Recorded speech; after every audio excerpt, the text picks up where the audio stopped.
Oh, hello there. Welcome back. Welcome back, my lovely friends, to the Random Show, episode number 31. 3-1 of the Random Show with me. It's I as per usual. The guy, the guy is back again. Hope you're doing well wherever this show may be finding you on this hallowed day. This is a very interesting day because we're going to get down to the bottom of some interesting things that we've been all debating about. Was it this? Was it that? Was it this? Was it that? We're going to get to the bottom of all those things. We're going to finally figure out some things and hopefully come to some resolutions that we're all happy with. I very much doubt it, but this is the aim. This is the aim. As per usual, if it's your first time checking out this show, right? If it's your first time, and you like what you hear, make sure you smash that like button for me. That'd be greatly appreciated. Of course, if you like what you hear at the end of the show, why don't you also subscribe to my channel and check out my podcast and check out my DJ streams and check out all the other videos I put out. I've got over 2,600 videos on my channel, right? And I mostly talk about cultural stuff. I mostly focus on my podcast, which I talk about all these interesting things that I'm super interested in, like fashion, like art, like sneakers, like electronic music, like stuff going on in culture in general. But for some reason, you motherfuckers don't seem to care about that shit. You only want to hear me talk crap about these bloody LA comedians who some of them I was fans of, some of them I'm not so much fans of anymore, of course, because, most of my redacts. But if you could check some of that stuff out, that would be greatly appreciated. Why not check it out? Throw me a bone and that sort of stuff. I understand you like this kind of stuff, but at least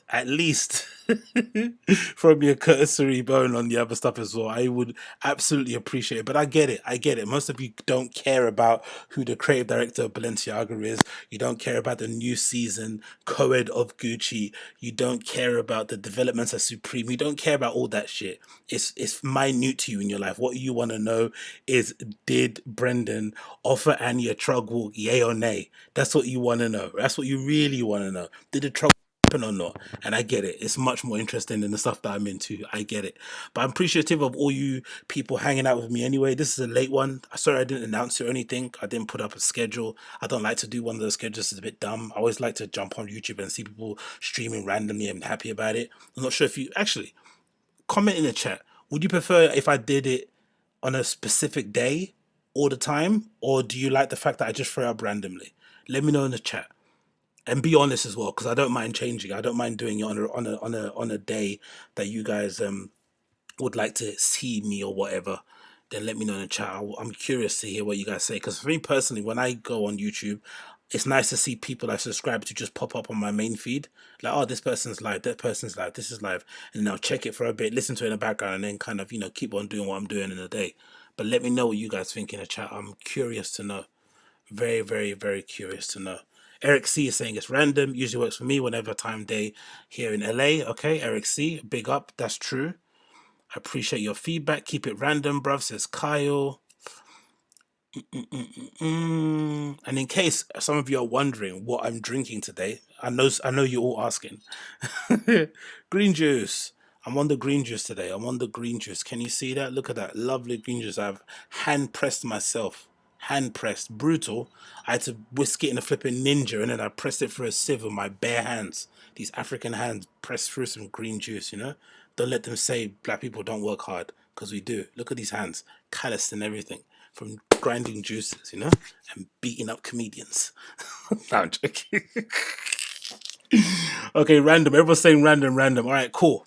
Done. We'll keep it random then. We'll keep it random. We'll go random. We'll keep it random. But yeah, thank you for joining me as per usual. We've got a lot of things to catch up on. I've got many, many, many, many, many things to you got huge hands, bro. Yeah, bro, trust me, but I'm one of the rare guys in the world that has huge hands, but it doesn't translate down below. I'll tell you that for free. It doesn't translate. I got huge hands, but it does not translate below. I'm not Mandingo. I promise you that. I'm very far away from Mandingo. I'm small dingo. But yeah, let's continue. Let's continue. Let's go. We've got many things to get in on and to talk about. I don't want to waste any more of your time, so we're going to jump right into it with some things that I thought you guys might be interested in check out. Number one thing to check out. Have you guys heard the new Fighting the Kid soundtrack thing they got, the intro? Because obviously with Chappelle leaving to pursue his own career, which I think is great because I really really hated Chappelle on the Fire and the Kid, even though he comes across like a really nice guy and he seems to be super interesting, right? He did cheerleading in high school and whatnot. He's into some really interesting music for somebody that looks like him. Obviously, myself included, I have the same sort of predicament where I'm wearing heavy metal shirts and people always assume that I don't know the bands when I obviously do. So I'm into that. He's got a cool group of friends and all that kind of stuff, like cool life experiences with being adopted, blah blah blah blah. And he ended up leaving, and I'm happy he did because on the show he was getting absolutely disrespected. There was one episode I remember watching where Brendan stuck his finger in his mouth, and I was like, "What are you doing, bruv?" Like, he was like some golden retriever, just happy to be there, laughing at everything that wasn't funny. But now he's kind of done his own thing. Supposedly his comedy is pretty good too. So I'm happy to hear about that. And he's now obviously doing his own show under Thick Boy, and he's had to leave and do pursue because he needs the time to probably do comedy and do whatever he needs to do in LA. Fine. So he's gone, and then Cat's gone. So the kind of the chemistry of the show has kind of changed a little bit, but they've gone back to how they used to be, where it just used to be Brian and Brendan talking about stuff during the week, and now I guess they're part of the rebrand, which is something we have to give Brendan credit for all the things that Brendan's done wrong over the years, or the little faux pas here and there. We have to give the guy credit for always keeping the business of the Fighting Kid ticking along. They're up to 798 episodes now at the moment, and they're still trucking along. And no matter what happens, rape allegations, cheating allegations, joke theft, whatever it may be, they still keep recording these shows and putting them out on a weekly basis, right? All the time. Even if it's not the same host, it's always somebody presenting this show. And it keeps making the money. They hire staff, like, it pays for people's life and shit.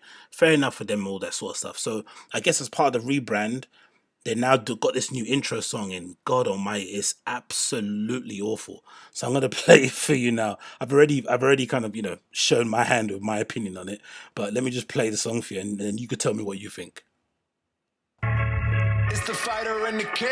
Had to run it back, cause we back at it again. Yeah, we gon' keep it moving like it's never gonna end. When it was Brendan, when it was Bryan, when it was just talking to friends. We got the kid Callen on the left, with the fighter on the right. Ay, had to do it right, cause we coming at you live. Back with the team, had to keep it OG. Must see TV. Had to do it, yes we did, cause we back at it again. It's the fighter and the kid. It's the fighter and the kid. This is incredible. This is incredible. Oh my God, this is good. Who did this? Peter. Who? Peter. Fuck, he's good. All the studios. Huh? This is really the Fighter and the Kid. We're out. Come on, baby. What's up, Daddy? Wow. New intro. Whoa! And we got... So let me be honest and say, obviously the song is absolutely trash, right? Absolutely trash. Lame upon. I don't get why they do this.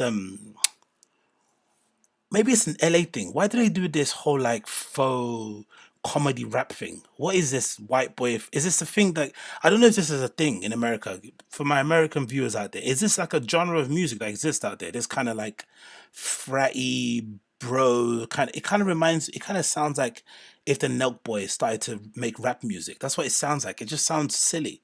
Why would you make that? Why not just make a jingle? Why not just hire somebody to make an actual jingle? Like an actual, a little jingle. Just I don't know, whatever, something silly to make you smile. I don't want to hear like some fake like bop. Do you know what I mean? Like some lame attempt at a song. Like what? What are you gonna do? Are you gonna put it on flipping you on Spotify? People to stream when they lifting, flipping weights in the gym. They're gonna be streaming. It's the fighter in the kid. It's like, what the flipping is this? Oh, what? So somebody, Eric C said, yeah, unfortunately, it does exist. Yeah, it's a genre. Okay, cool. So it is a genre then. It's a very interesting, but they seem to be the only ones that. Again, maybe I'm mistaken. If you guys listen to any other podcasts out there that use these kind of rap songs, let me know. But I can't think anyone else that does this weird rap parody thing, except for those guys. It's really bizarre. I don't get it. Very, very strange. So Snake Hip says do a schedule. Okay, cool. So one person here for a schedule. I haven't seen anyone else say schedule. But yeah, people. Yeah, okay.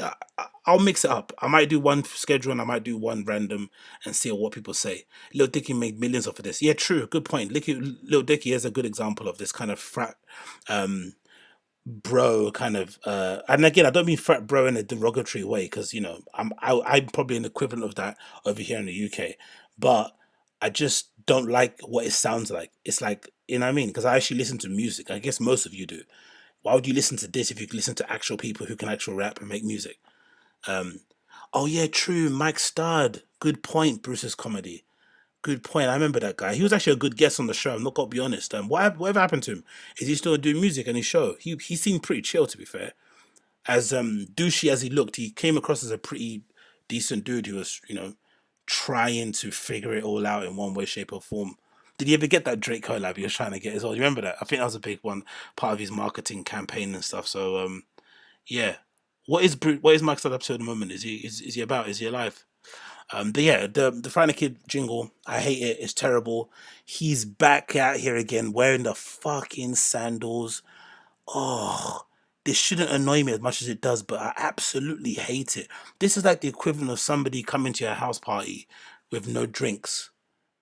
This is the equivalent to somebody, if have you ever worked in retail and you're working at a till, and then you build up somebody's order, and then you say, oh yeah, it's this amount, and then they start looking for their wallet. Like, why don't you have your wallet in your hand? Why aren't you prepared? Like, this is lack of preparation. How can you leave the house with jeans, but you don't have shoes on? Can someone explain that to me? Like, why would you put on skinny jeans that take long to put on and put a belt on and a t-shirt, but then wear jeans, but then wear sandals? I understand if you want to wear sandals to walk around, but then wear shorts. Why are you going to put sandals with jeans on? It's not that warm. I've been to LA before. It's not fucking Rio de Janeiro. Do you know what I mean? Put on some fucking trainers or wear the sandals when you go into the fucking beach. It's annoying. I know Bert Crasher does it. Someone mentioned in the comments, oh, Bert Crasher does it. Yeah. That's why I don't watch fucking 2Base 1K because or his own show, the Bertcast. I remember there was a few shows where he kept like picking his toes and flicking all the fluff on the inside from in between his toes, and they're like, oh, come on, man. And do you think some of these comedians, do you think these guys regularly wash? They do two a day. They do not. They do what's that thing called? Oh, what's that thing they do when they go on tour and they go to like random cities and they perform like 6 days in a row or some shit? These guys are on the road all the time, flying here and there, doing shows. Do you think they shower regularly? I don't think so. So my man's feet are probably bunning, but then he's got jeans on with flapping. What are they? Leather brown sandals on? Like those. Ugh. I hate it. I absolutely hate it. I detest everything about it, man. I swear to God, it drives me mental. It's a podcast. It's like one of the best jobs in the world, right? Especially if you get to do it at the level that they're at, where you're getting paid thousands, per episode, and maybe you're just a millionaire. Because I'd imagine they're probably millionaires just off of the TFATK. The bare minimum people ask you to do, especially on their show, the bare minimum their fan base has been, as a former flipping fan, I can say the bare minimum that I want from them is to come on a show and try and be funny. Don't try and give me lectures and shit. Don't try and talk to me about politics. I'm not here for that, especially with their show. And also just look presentable. I mean, you're rolling up there in the flipping sandals and jeans. I'm just, oh yeah, it drives me mental. I shouldn't be that mental about it, but it does drive me mental. But hey, what can we do? Next, quickly move on. A quick update. Again, this is the random show, so I'm going to go through a few random topics and then we're going to get into all the stuff that you guys want to hear about. So, a quick random topic to talk about: the rapper Lil Keed, a member of YSL who unfortunately passed away the other day. More details regarding his death. Allegedly, he was suffering from stomach pains ahead of his passing, and his livers and kidneys began falling apart at the hospital, led to his death. So, most likely, he probably died as a consequence of drinking too much, and specifically drinking too much lean, which essentially is liquid heroin. It's actually interesting. I've actually said this quite often. And again, I'm really torn up about this because I'm a big fan of Lil Keed. I said already in the podcast, I think that Long Live Mexico album mixtape was absolutely stupendous, really, really good. He had a lot of potential, but I guess it is what it is in that case. But I've always been interested and surprised and kind of didn't really understand why, especially in America, especially with rappers, especially with black people in general, in America anyway, not here in the UK. I think it's a bit different, but over there, why is it seen as a crackhead thing to be a crackhead, or to do coke is like seen as like a drug, like you're a bit of a crackhead. Basically, people see you doing coke, or you talk about it, or you talk about smoking crack cocaine. But then for whatever reason, or sorry, and even doing heroin with a needle. But then for whatever reason, drinking lean is perfectly fine. Why is that? I don't understand why liquid heroin is kind of okay and they don't really mind it and it's cool and you're pouring it in double cups, but injecting yourself with heroin is somehow, oh my God, you shouldn't be doing that. Why is that? Or sniffing some coke is bad, or smoking, what's that thing they do, crack pipe? You get a crack pipe and shit. Like, well, why is that looked at as bad? They're all, bad on some level, but I don't see how, drinking lean just because it's sugary is much better than anything else. And it's horrible too, because the way people die from it as well is brutal. I don't know if you guys have ever had, kidney stones, or you've ever had like something wrong with your stomach, something wrong with your internal organs. That pain is crazy. I'd much rather have a flesh wound than have an internal organ pain. Like, it's crazy when you get something like, when you've got like an upset stomach or something. It's just terrible. So I can only imagine what that pain must have been like, going through what he went through, like having to drink lean and then your kidneys and your liver failing. At the age of 24 is no age to be dying of liver and kidney failure. Imagine that, to the point where you pass away. Absolutely crazy, man. Absolutely crazy. But anyway, R.I.P. Lil Keed, absolute legend in my opinion, because he had a lot of really great melodies and sounds that he could have explored that I think are going to be taken on by other people going forward. Anyway, continue quickly. Have you seen this? This is pretty funny. This is a clip, or pretty funny, but not for the people involved. This is a clip from DJ Academic's profile, which says Freddie Gibbs got rushed by, I'm assuming it's a guys from Griselda, because he's got beef with them, right? And he's at a restaurant. I think you guys might recognize it. Some American restaurant. Where is it? Let me see if I can play it here. It's called Real. What's that called? Real. I'm not sure if I hadn't recognized it. What's it called? Real Pit BBQ. So I'm assuming it's a barbecue restaurant. And he's getting absolutely washed all over the place. Absolutely crazy, right? Punches are flying everywhere.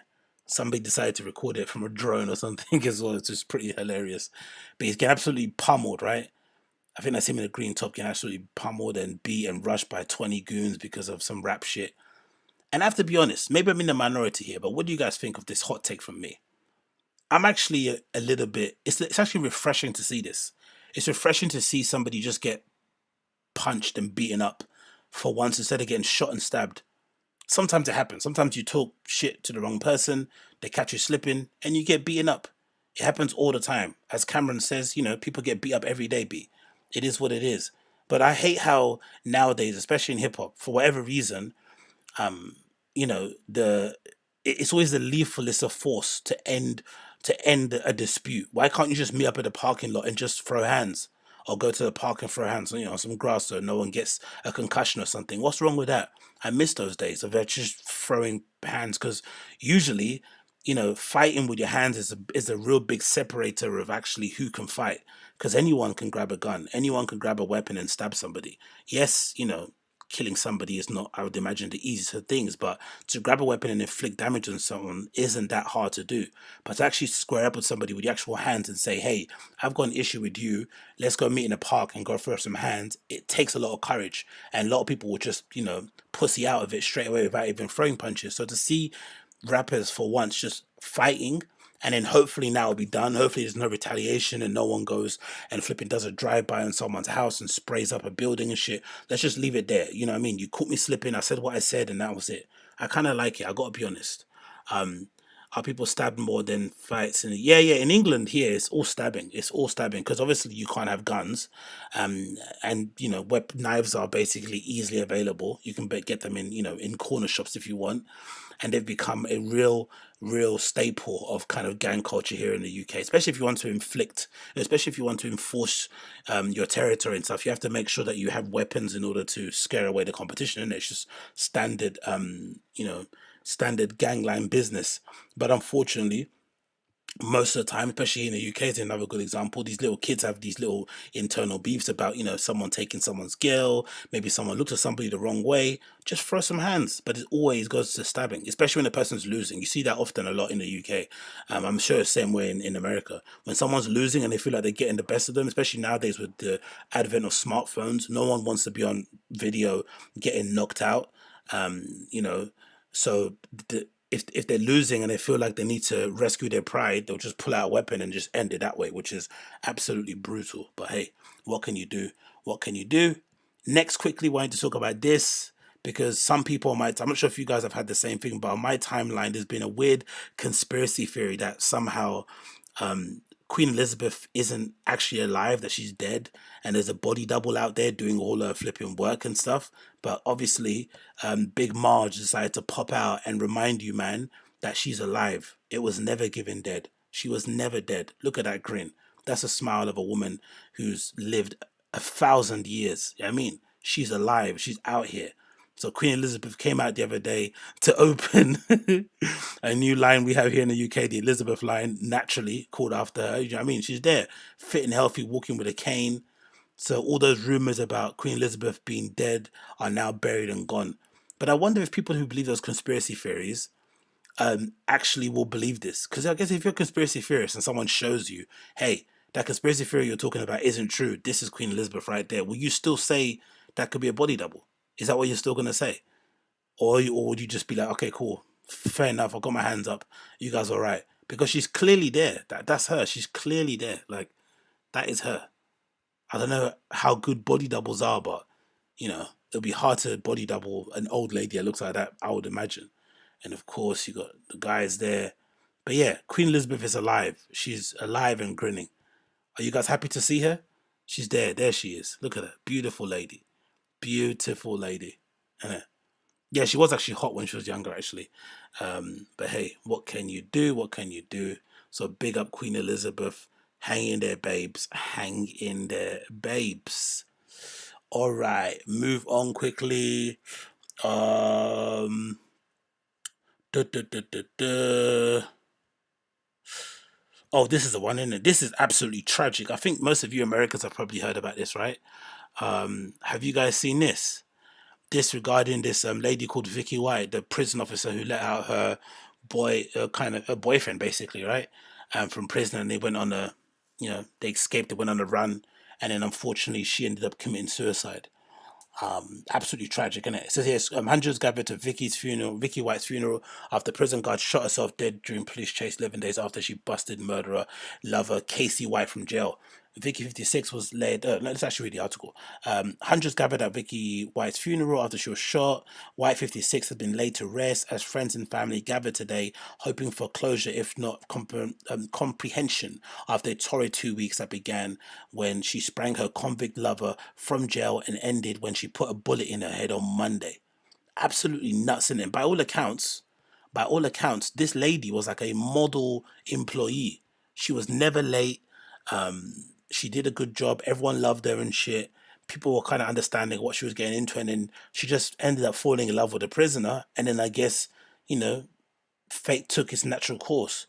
But love can make you do crazy things, innit? Imagine being just a regular lady working an honest job, and then you suddenly get enthralled in this flipping weird psycho murderer guy's life, and it ends up with you taking your own life.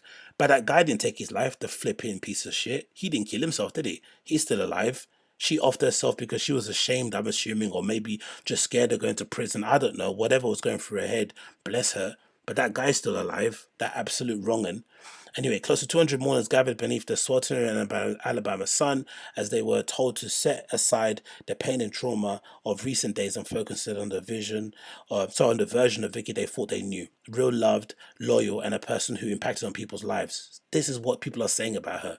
Absolute angel of a woman. How does somebody attract? Honestly, love is weird, isn't it? You attract the worst people sometimes. You're an actual nice person and you suddenly get, the flipping universe gives you a convict.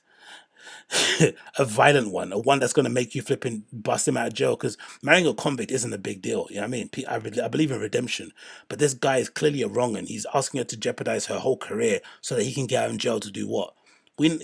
This guy's watching too many movies. What do you expect to get? Like a helicopter and a flipping McDonald's or something? Anyway, doves were released as her coffin was lowered into her family plot in Center Hill Cemetery in Lexington, Alabama. Victoria's mum, Patricia, wept as she led mourners for her only daughter. God damn it. It's not clear if Vicky's father, JC, who's 81, attended. Several members of the of the Lauderdale County Sheriff's Department were there, along with friends, relations, and former inmates of Lauderdale County Jail whose lives Vicky had touched, but Sheriff Rick Singleton was nowhere to be seen. Okay, the sheriff decided to protest because she messed up. Fuck you. But look at all the lovely flowers they left her, man. Vicky Sue Davis White. R.I.P., man. How do good people end up with terrible people?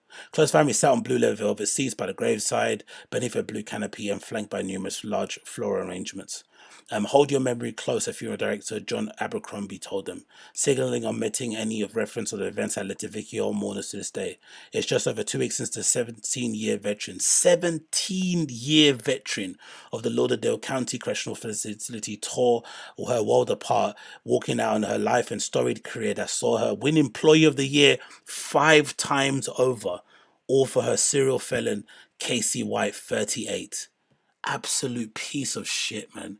They should jail him for her murder, or for her death partly as well. He should be on trial for that as well, man. This lady flipping took her own life because she was just dizzy with love with this guy and probably riddled with guilt.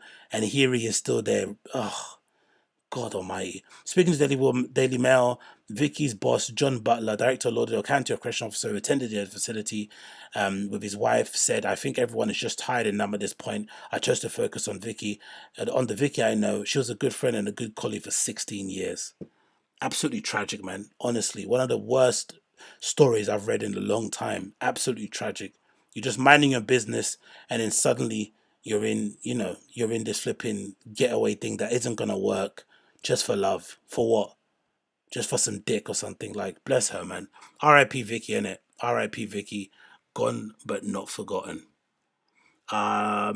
Let's move on from that one. And let's quickly talk about...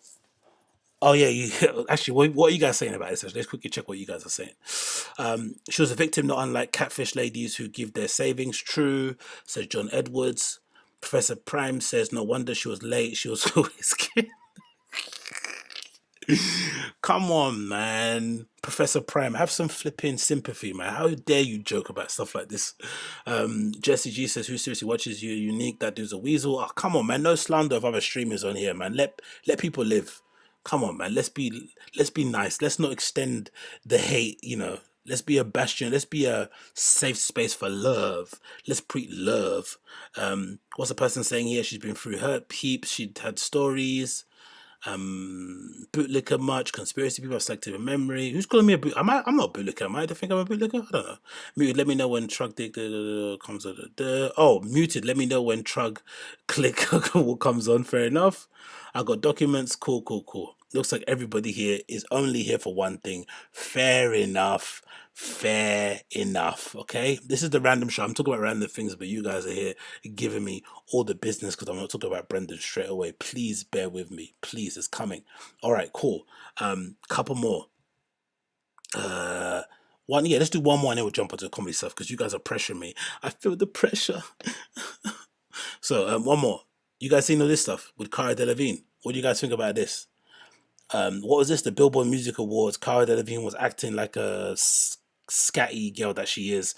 At first, I thought this was a stylist that was with Megan, but it isn't. It was just Cara trying to be cool and get a good picture for Megan and doing all this weird scatty stuff.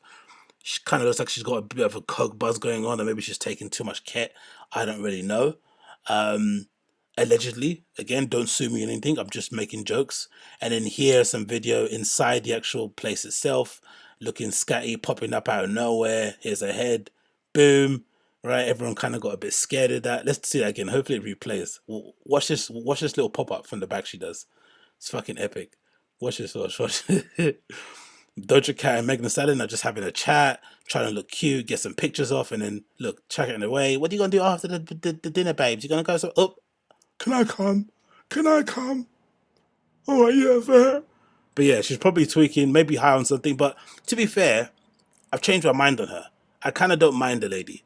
I think in a world full of celebrities that are super uptight and take themselves way too seriously, she's clearly having a bit of fun, fucking around, and just enjoying it because it is one of the easiest jobs in the world. You get paid millions of dollars. You have fucking fans all over the place, and why not enjoy it and make fun of it?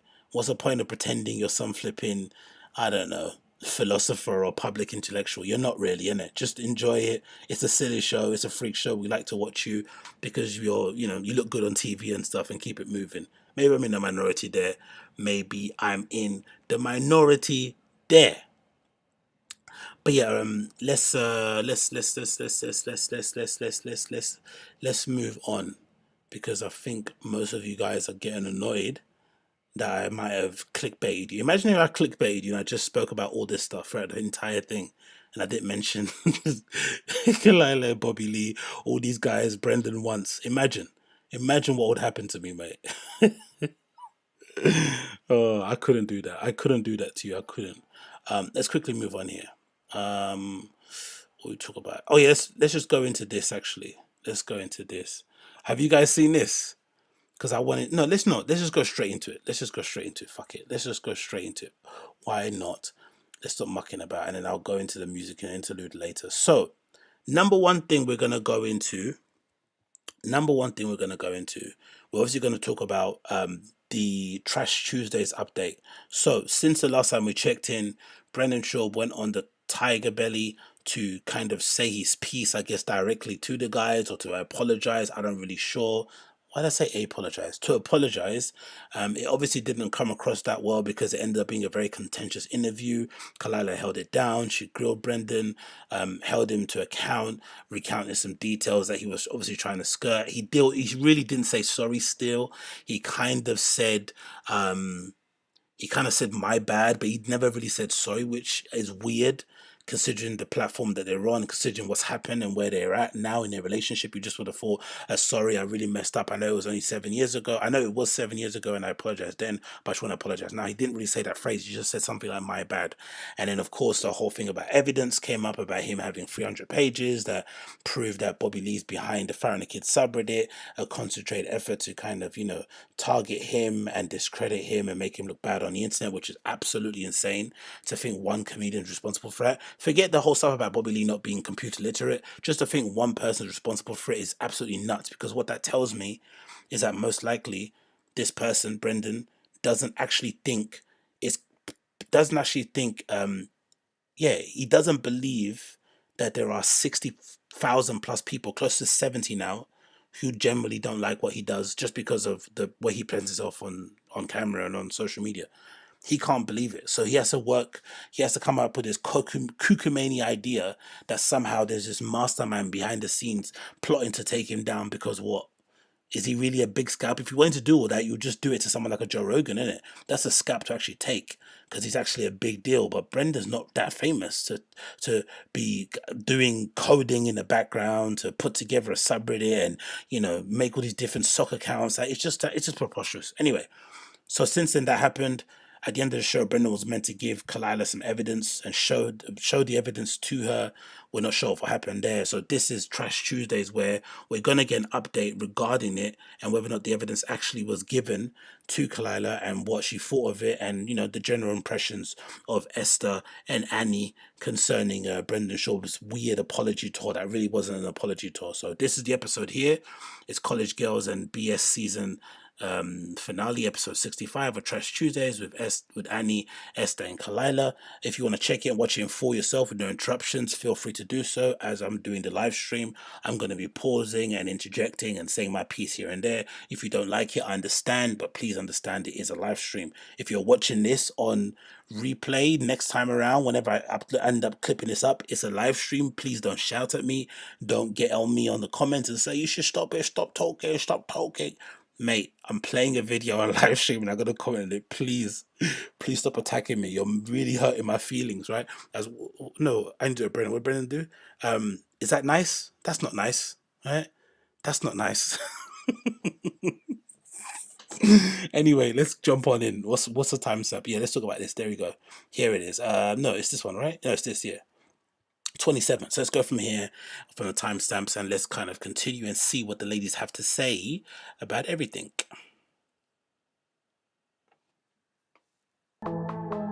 Wait, I know we're going all over the place, but I'm dying to ask you something.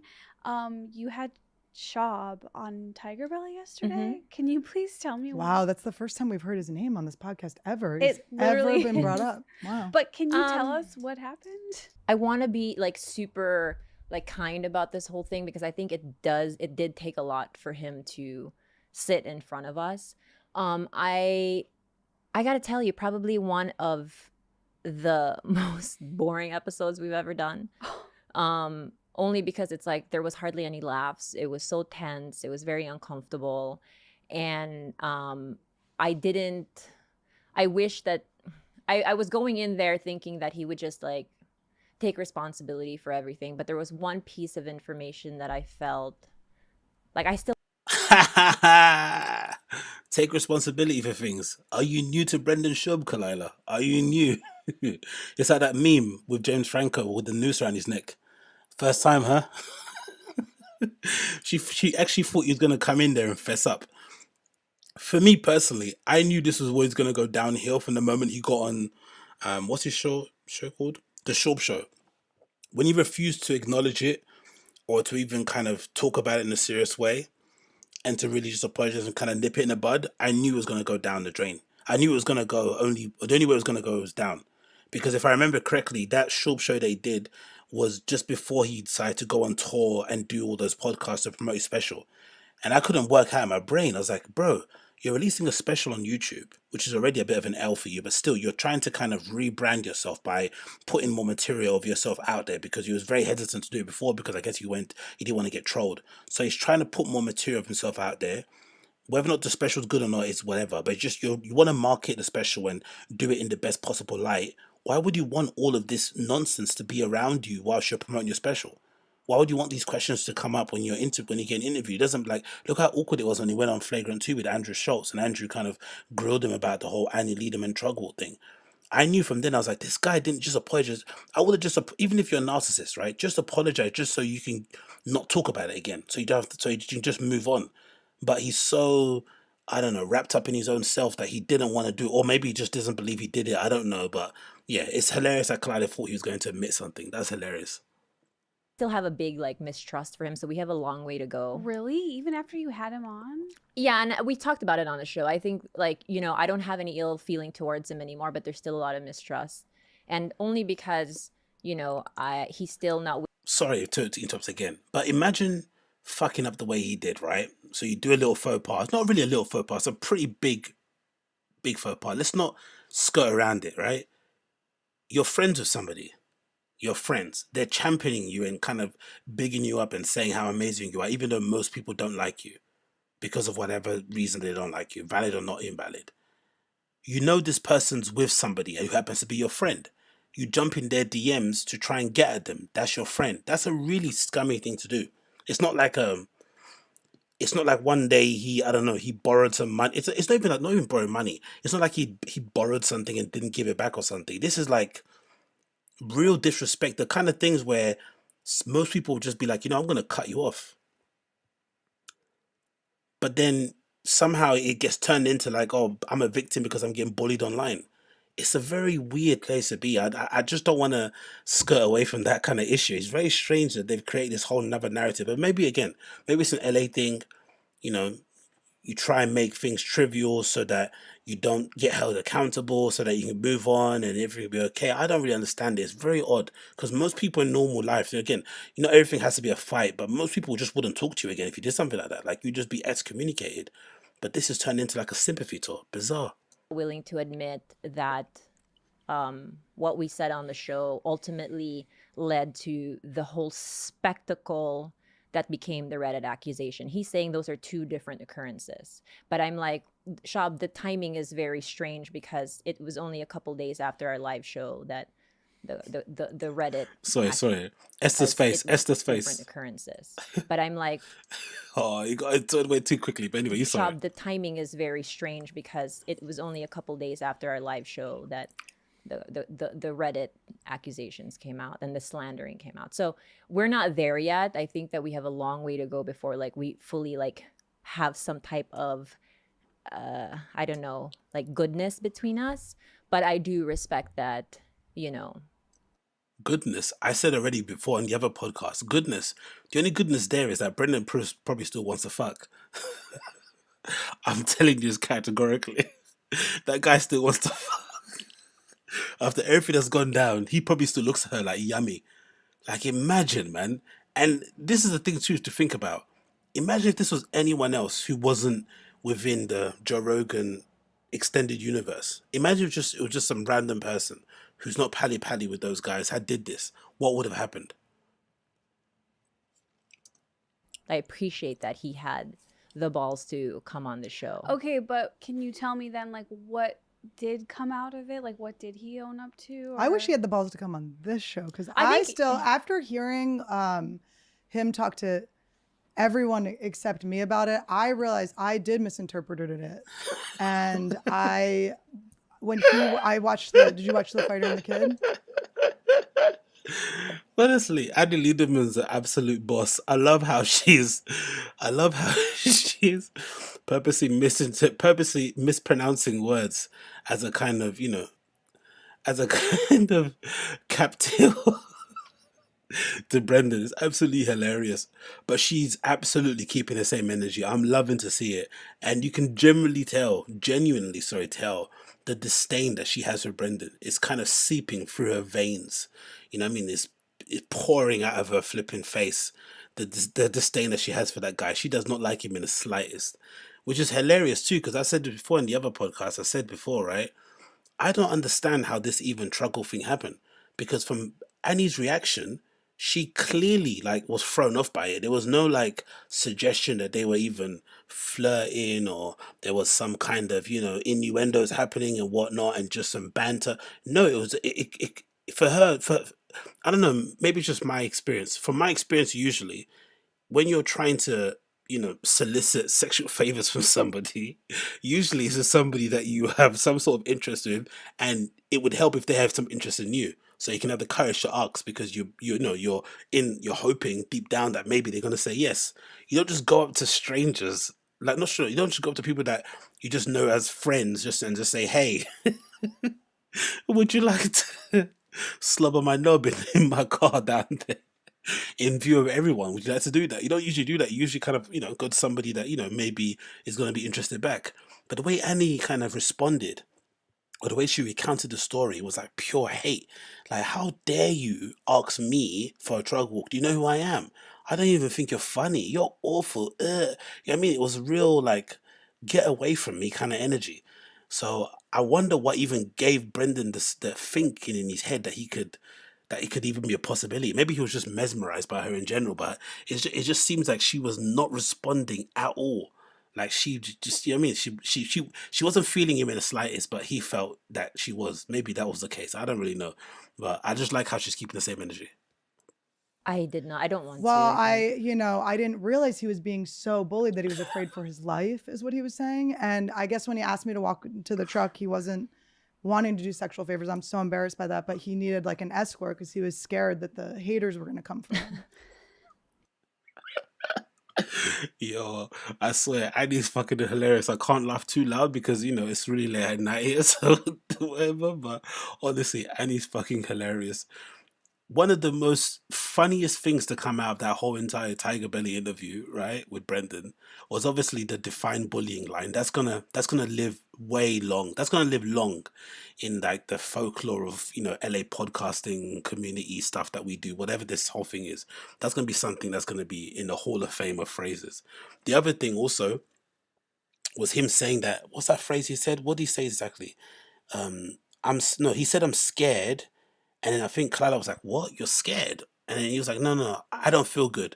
He kind of backtracked. But first he tried to be like, "I'm scared." You're scared, sir. You're a former UFC heavyweight, a top 15 one. You knocked out Mirko Krokop. What are you talking about? You're scared.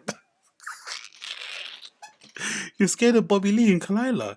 No, you're not. You're just flipping embarrassed that you got exposed in 4K. It happens. Cool. It's a bit embarrassing, but just apologize and move on. He couldn't do it.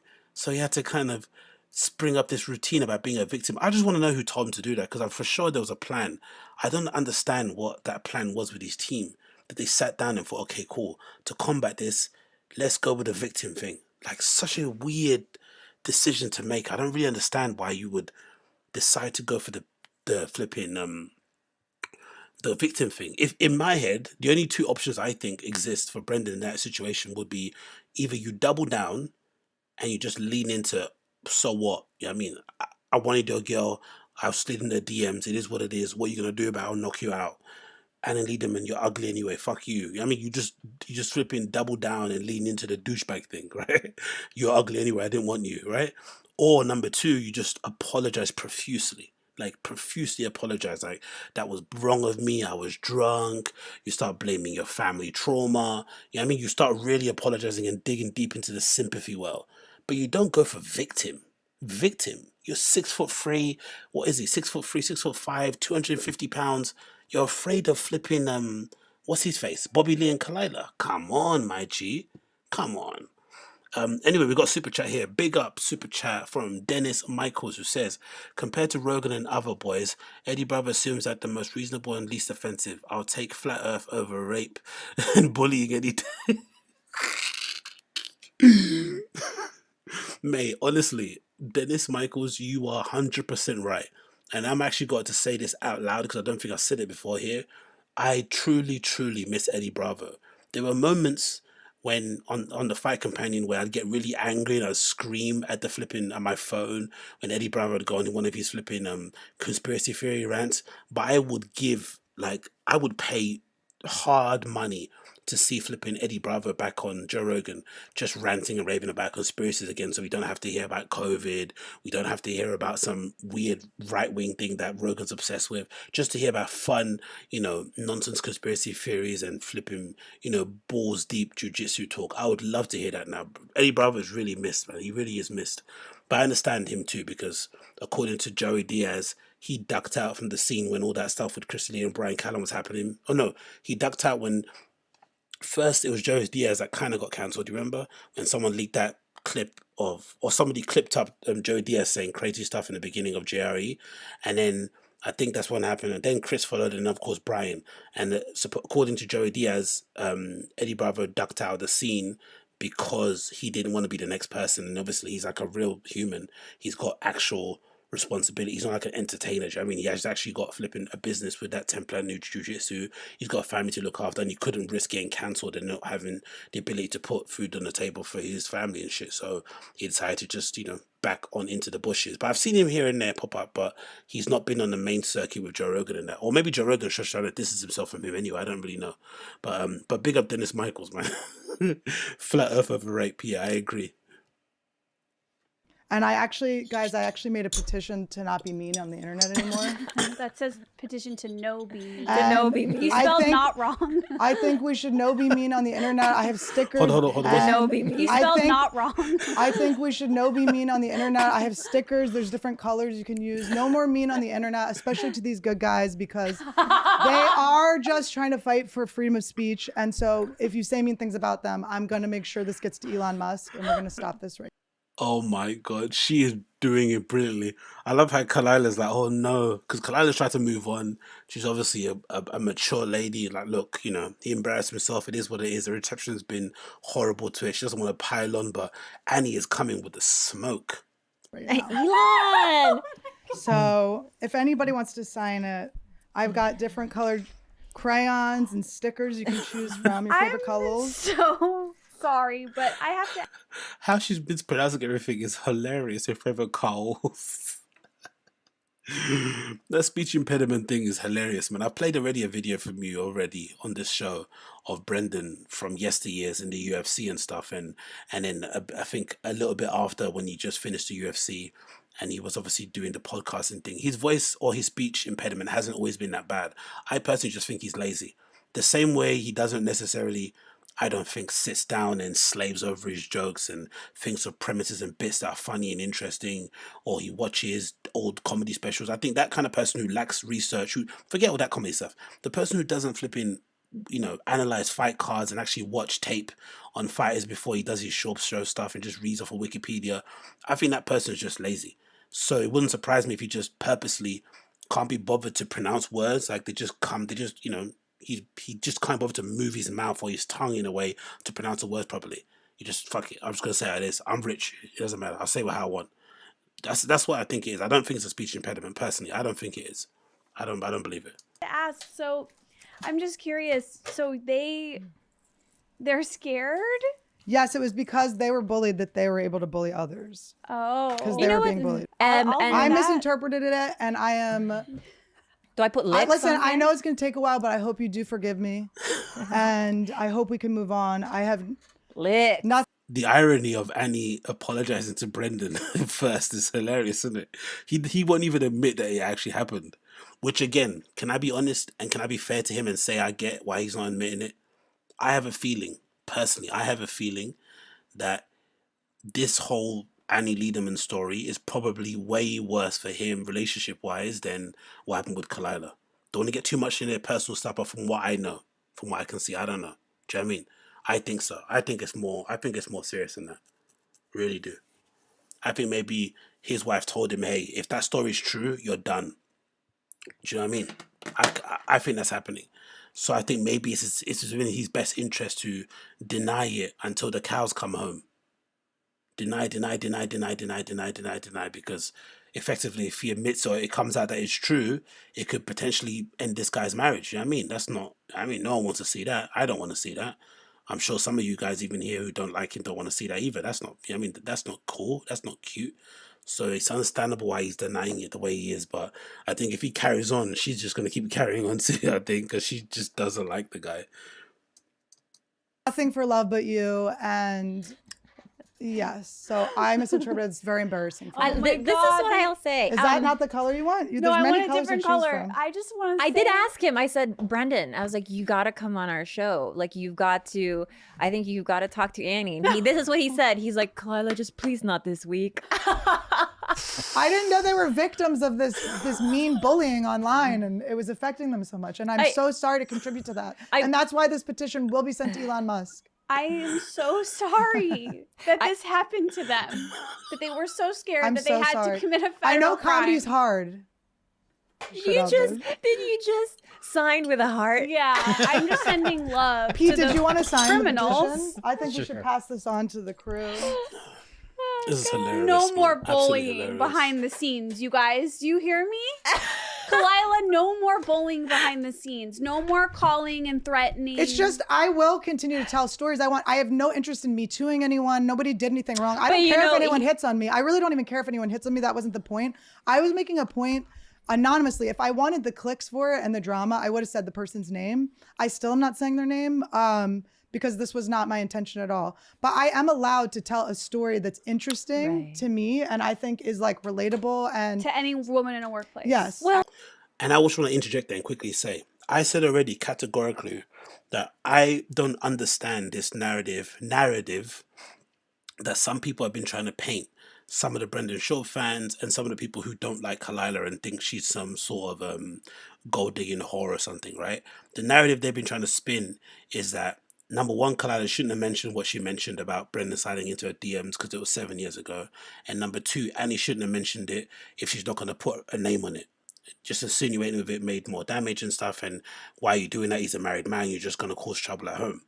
My thing was, as a dude, I think you have to be aware that if you try and throw a shot at somebody, right? You're allowed to throw your shot. You're allowed to slide in DMs. You're allowed to try and pursue people, especially if you're interested in them and, whatever, consenting adults, cool. But if you miss that person, you've agreed to some weird relationship thing in that kind of courtship. And if you swing and a miss and something goes terrible, that is part of their story now. It's not just yours because two people are involved. You spoke to them, they replied, they may have said yes, they maybe said no, but whatever happens after the fact, it's now a story that each person can share if they want to. but it's not something that you get ownership of to say, no, you can't share it because this might embarrass me because I've got a girlfriend, I've got a wife. Well, you should have thought about that before you slid into their DMs. That's why, it's high risk, high reward. No one's condoning all these things, but people do it, people cheat, people, go and do what they want to do on the outside and pretend they're flipping going to the office, or they're working late, or they're out with their mates, whatever it may be. Cool. But if you play these games, you might end up getting burnt. But then when you get burnt, you can't then turn back and say, you shouldn't have told them, you should have kept it a secret. No, they don't owe you shit. They don't owe you shit.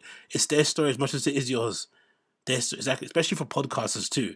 The stories that you have are pretty, you only have a few good ones. You're running low. You might want to pull out one. It might be embarrassing to somebody, but it is what it is. I was there too. I'm allowed to tell it. So I never understand that whole narrative, but it is what it is. Well, here's what I'll say about any this. guy or girl, and it's like, if it's not true, and you didn't read the comments, how would you know that it's you, and why did you say it's you? What do you guys have to say about the fact Sorry about that. that Mic was on. like, Sorry. The way I saw him and the way that he comes off to me, he seems just genuinely broken by the internet. This is somebody who is really apparent. I don't want to put out I don't buy it either, because we all get shit, Kalila. You know what that is? Bless Kalila, bless her. Because I think she genuinely feels bad, because that Brendan Schaub TigerBelly episode was such a car crash. Because I think, again, I didn't expect him to apologize, but I think reasonable people did. Kalila did. She's a reasonable person. Reasonable people thought he's getting so destroyed online that she's probably going to just be like, you know what? Holy shit. Marty Moose. Esther's the Leah's type. She looks 12. Yo. You guys are going crazy on this chat.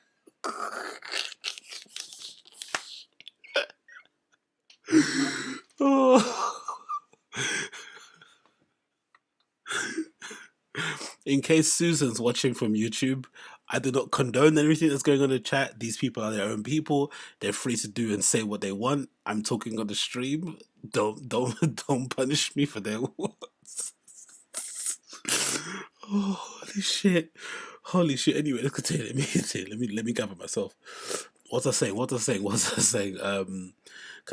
Oh yeah. You know what's amazing, yeah?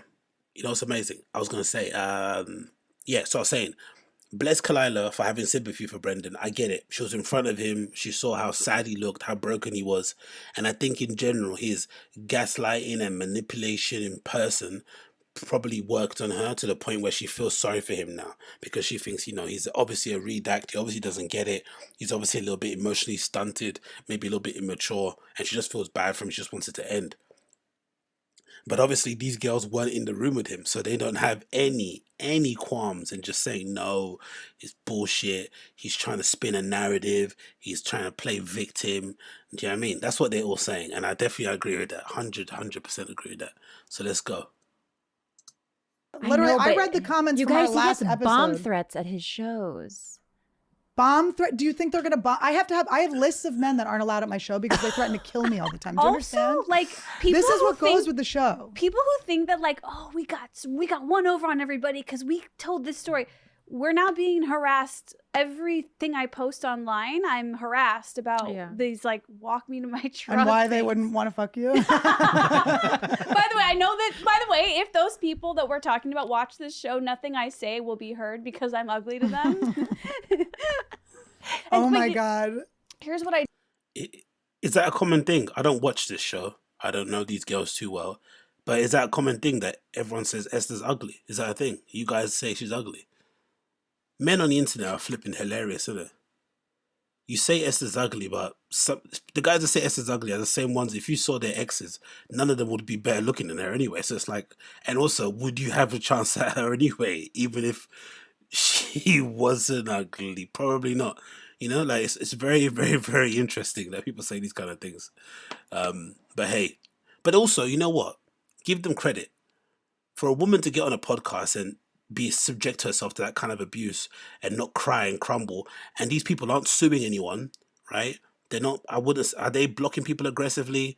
Do they not listen to the comments? They don't read read feedback and whatnot. They seem pretty reasonable from what I know of them on the clips and stuff. So they're way more capable of, enduring some of the trolling nature of the internet and just kind of, rolling with the punches than a flipping 6'5", 200-pound former UFC heavyweight. That says a lot, innit? That says a lot. I will say, if my dog was behaving badly, I can see how someone would call me and be like, get your dog in line. Right. But you're not a dog. Yeah. I have said since the beginning, anyone talking to me about this offline, I never said this person's name. I'm never going to say their name. That was never my intention. Right. He can call me. I said that over and over again. He can call me, but instead it had to be this whole thing. Behind the scenes bullying and weird Behind the shit. scenes, I did tell him that I think your best move here is to call Annie. But I'm just going to say this. I'm taking the truck out of auto park. I'm putting it in neutral. I'm letting it slide down the hill. I'm done talking about it. It's all good. But listen, guys, if we zoom out a little bit. It's funny, isn't it, that just common sense, just like, again, this all been avoided? Yes, because it was just a silly conversation between some silly girls having a silly time. They were talking about trash guys on their show that's called Trash Tuesdays, and it came up, or Trash Tuesday, not Tuesdays, it came up something about men, and they wanted to share some experiences that they had, and it happened to coincide with them two sharing the same person who they kind of were approached by. It is what it is. You swung, you missed, say la vie. Say la vie. It's not that big of a deal. Just apologize and move on. For some reason, he turned it into this whole big hoopla nonsense stuff, and it mostly is to do with the way he reacted to it. That's the reason. You're there. We are where we are now, and it's just mad to think that a grown-up, a man with children, a man who pays taxes, a man who has a house, a man who has a wife, is incapable of just like, hey, I messed up, man. Hands up. My bad, man. I really do apologize profusely. It won't happen again. This is a real big, fuck up on my side of things. Whatever, just something sincere sounding, and then just go from there. Nah, it's just turned into this whole, weird defense victim thing. Bizarre. On everything, on our lives, like, this is a joke. This doesn't matter. Yeah, it's an anonymous anecdote. It's still always just not nothing. matter. Yeah. And what I find interesting in all of this is that, the players involved, the little game of telephone that has been, the people involved outside of the three of us, the people in between they're all having, this is high entertainment for them, including our friends and colleagues who are like, what's happening? Oh no, but he said this. All of them think this is a dumpster fire they cannot peel their eyes away from. So we have to see it as, for me, it's felt like a lose-lose. Only because it's like everyone's just laughing at this whole spectacle. It turned into... Seems like a win to me. That's what I go for, is laughs. You tell jokes. But it's like, it was, and that's what I tried to convey to him, like, as honestly as I could. It's like, Brendan, this was something so small. On January 25th, we had a giggly little girl talk. On January 26th, a phone call could have been made to say, that hurt my feelings. Can you guys not do that anymore? Instead, now there's possibly federal crimes. So to me, that's an absurdity that I cannot wrap my head around. And I'd like to officially say I am exiting this Me too. I'm fucking out. circus. Yeah. Oh, wow. Wow. I'm surprised, actually. Surprised, but I get it. It is a circus, and they're not going to get anywhere. If they want an apology, it's not going to happen. If they want recognition of, ill intent, it's not going to happen. If they want some resolution, maturity, whatever, shaking of the hand, it's not going to happen. I mean, it's not going to happen. He's created this whole fucking Reddit conspiracy going on at the moment. But yeah, big up the super chat from MTF for $2.99. I appreciate you. There's no comment or anything on the actual super chat itself, so thank you itself for just swinging across $2.99. I appreciate you. Thank you so much, whoever you are, for that $2.99. I think that, we work in this field of people, most of them are clowns in Arrested Development. And maybe that's me too. All But of us. this clown is leaving the fucking circus. I'm out. Fair enough, fair enough. I'm out. It's not worth it, you I guys. don't We blame have a her. great show. You know, we got it. We didn't mean to hurt anyone. Then we were told we were intentionally hurting someone. When we and- never, there's Right. Oh, brilliant point here by Jesse G. Well, if you listen to TT Trash Tuesday, you'll realize it's all just women talk. That's what they do. It's what women do. They gossip. Exactly. Imagine nearly destroying your whole entire company because some girls decided to just talk about your terrible pickup lines or something. It's not that big of a deal. It's embarrassing, especially if you've got a wife. Yeah, cool. It could end your marriage. Yeah, cool. You could lose your kids. Yeah, cool. Lose your home. Yeah, cool. Yeah, I know those things could happen, but still, you did it. It is what it is, isn't it? Just accept what happened and try and fix it. I don't know. I don't understand how you made it into all this big thing, but hey, it is what it is. It's done. It's done. And people's personal lives are not our business. I don't we care. Don't, I don't keep give a saying shit that. what you We do. don't care. You guys do what you do. It's been, I mean, it went to the top. Let's just say that. This whole situation, An this small little overreaction. podcast operation, 1 minute of little girl talk, you know, it just went all I'm the a way to big the girl, bitch. And when she says top, you know what she means? She means Joe Rogan, which is the most hilarious revelation from this whole thing as well. All of those conspiracy theories that have been on the Fire and the Kids subreddit about Brendan running to Daddy Rogan and other comedians running to Daddy Rogan to complain about some New York comic making fun of them or whatever that people have been saying that was kind of far-fetched has now been proven to be correct. Brendan does ring up Rogan and snitch, you know, to him about people that he feels like are being mean to him or put him on notice about a certain person that said this and whatnot. Like, imagine the amount of, this is a bit of a stretch and maybe I'm being a little bit, you know, dramatic, but imagine the careers that have been ruined and derailed because the person didn't say the nice thing to Brendan and Bryan, or they didn't, you know, acknowledge him at the store or something silly like that. Just imagine the amount of careers that have been destroyed because they weren't cool or because they weren't in with that group. Just imagine. Or because of little tiny things that don't really matter in the grand scheme of things. Really crazy, isn't it? I was doing big girl talk. Oh, Kyle, she's right here. Oh my God, that's so mean. She's the little goal. As Brendan Schaub would say, it's water under the rug. Oh, Annie's fucking hilarious. That's a good one. That's a good one. It's water under the rug. Oh. Lady's fucking silly, but let's continue. Is there anything more? Then She got Brendan, somewhere? it's your move. Well, just We're done. Come to the show. Come hang out with us. Yeah. So I also wanted to clarify for the audience that watched the TigerBelly episode that Schaub said that he had like 300 pages of evidence against us, but then it was never shown to us or our production team, even though I had continued to ask for it, right? But at the end of the show, he was like, I will show you after the show. But I'm like, well, my audience is not going to know what we've seen.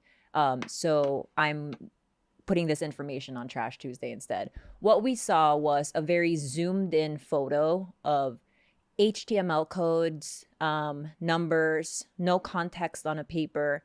And you know when you encircle something on your phone with red, it just said the company's email.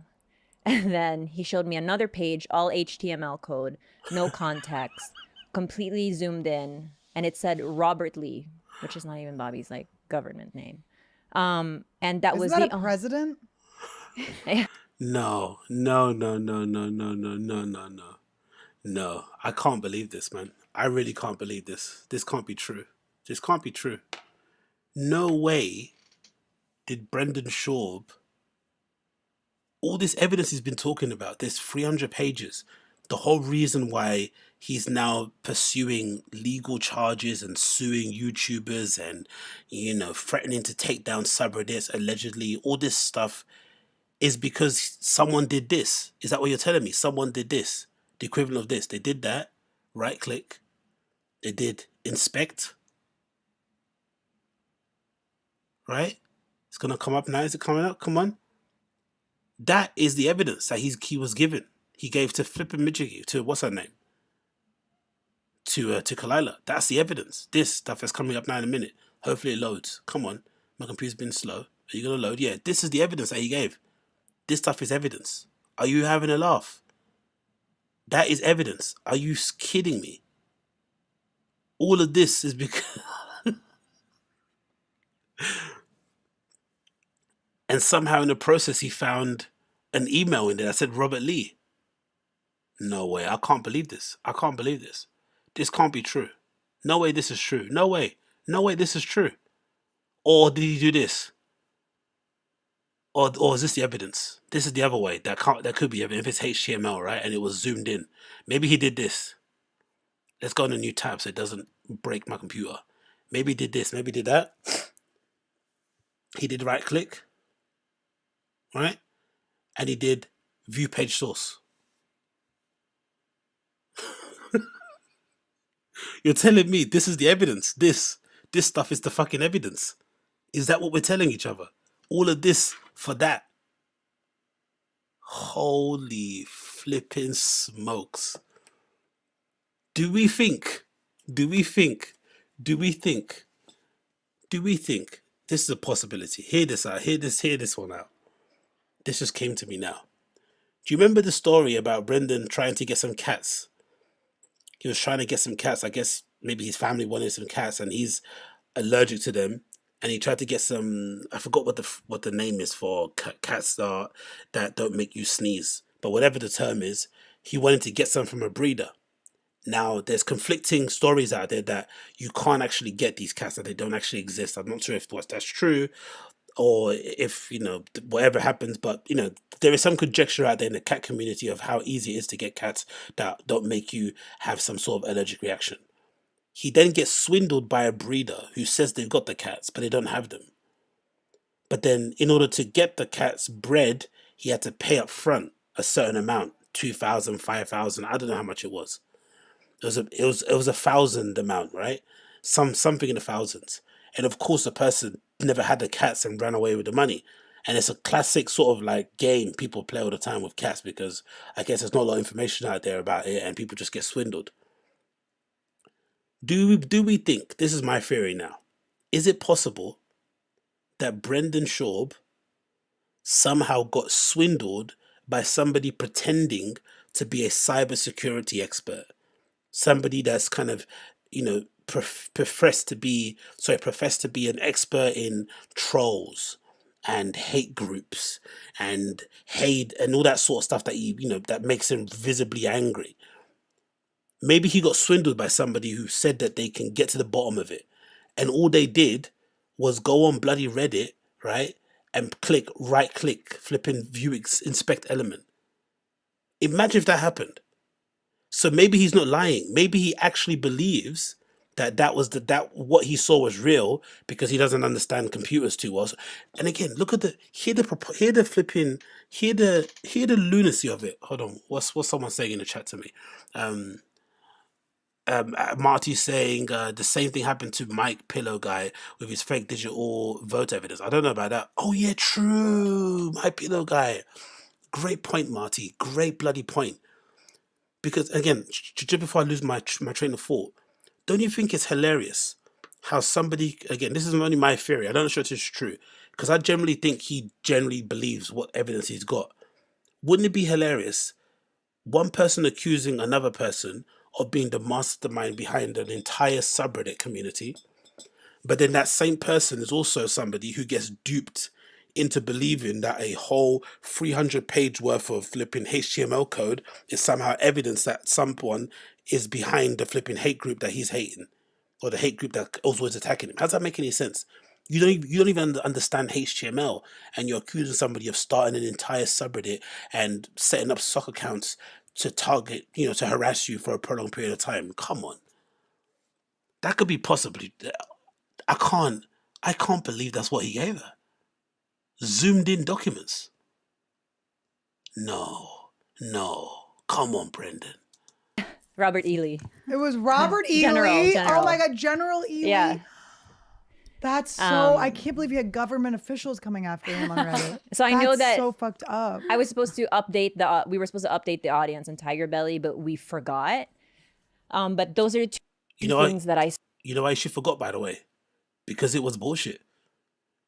You know, when you're talking to somebody, this kind of, I've been in this position before, where you're talking to somebody who just doesn't listen. And then sometimes they just keep talking, you just forget what they say because it's so exhausting. So at this point, there was no more RAM in her brain to process the nonsense that he was coming out with. So she just forgot about it. Even though it's a really big part of the story, it's going to be one of the main kind of punctuation points, or maybe a kind of part 2 to this, part 7, part 8 to this whole entire thing. And she conveniently forgot about it because it was so dumb. It wasn't worth even trying to remember to relay it back to the audience. Like, why would I tell you that he showed me a zoomed in image of HTML code and circled Robert Lee? Brendan Schaub, man. And this all could have been avoided if you just would have said, sorry, hands up. I know I did that thing. I apologize. I feel embarrassed. Can we be friends? And it would have been over. My man zooming into HTML code and circling it with his flipping. You know, on the iPhone, you have that markup feature. He's circling it with his markup feature. Holy shit. I saw and I was like, Brendan, this is a joke. This is a Mickey Mouse. Like, someone could have just sent you this. My mom could have just photoshopped this. So maybe it was your mom. I'm giving him You the think it was benefit. her? It probably was. I'm giving him the benefit of the doubt, however, and Brendan wants to fuck Alana's mum. Imagine that. That would be hilarious. I am. His team is now working with my production, because to me, when I saw it, I was like, I like, with all due respect, Brendan, but this cannot be real. Like, this is a joke. And he was like, well, so we're still working. And don't be mean about it, because we did Towards make it. a no mean. I was not shown anything substantial or anything that would even match his accusation towards our company. So that's what I want to say out there. That's the truth. That is the truth I wanted to put up. But credit to him though, man. Credit to Brendan in some redacted way. Imagine having your back against the wall, right? Enemies coming at you from all different directions. You're not too sure who's your friend or your foe. All these comedians, especially the male ones, who had no courage and no balls to call you out on your bullshit before, when Joe Rogan was around, are now getting brave to say something because three ladies stood up for themselves. All the haters are coming around there. Your wife is maybe threatening to leave you. You don't want her to take all half your stuff. You just bought a Ferrari. You started a new company. You're not too sure where to go. You're not too sure if it's a special, people are going to like it. And then you think, how can I get out of this without admitting fault? Aha. Bobby Lee started the Fire and the Kid subreddit.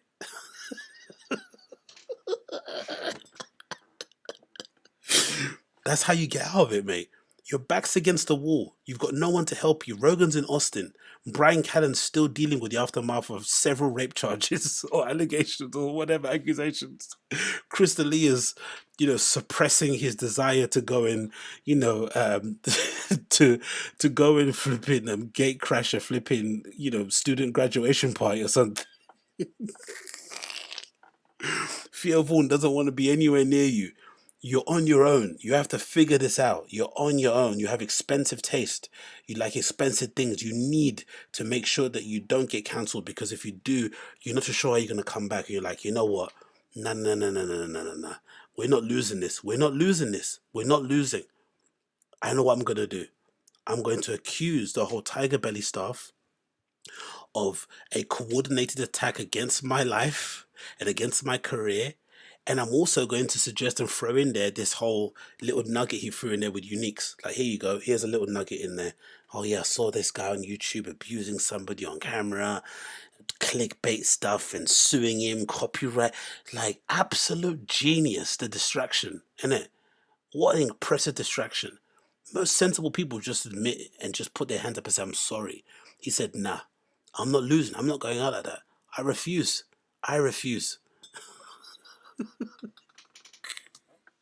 Someone who knows that Bobby doesn't know how to buy a computer, that checks out for me. Bobby doesn't know how to check his email. Like, he doesn't know how to even log on to his email. I don't think he can text, barely.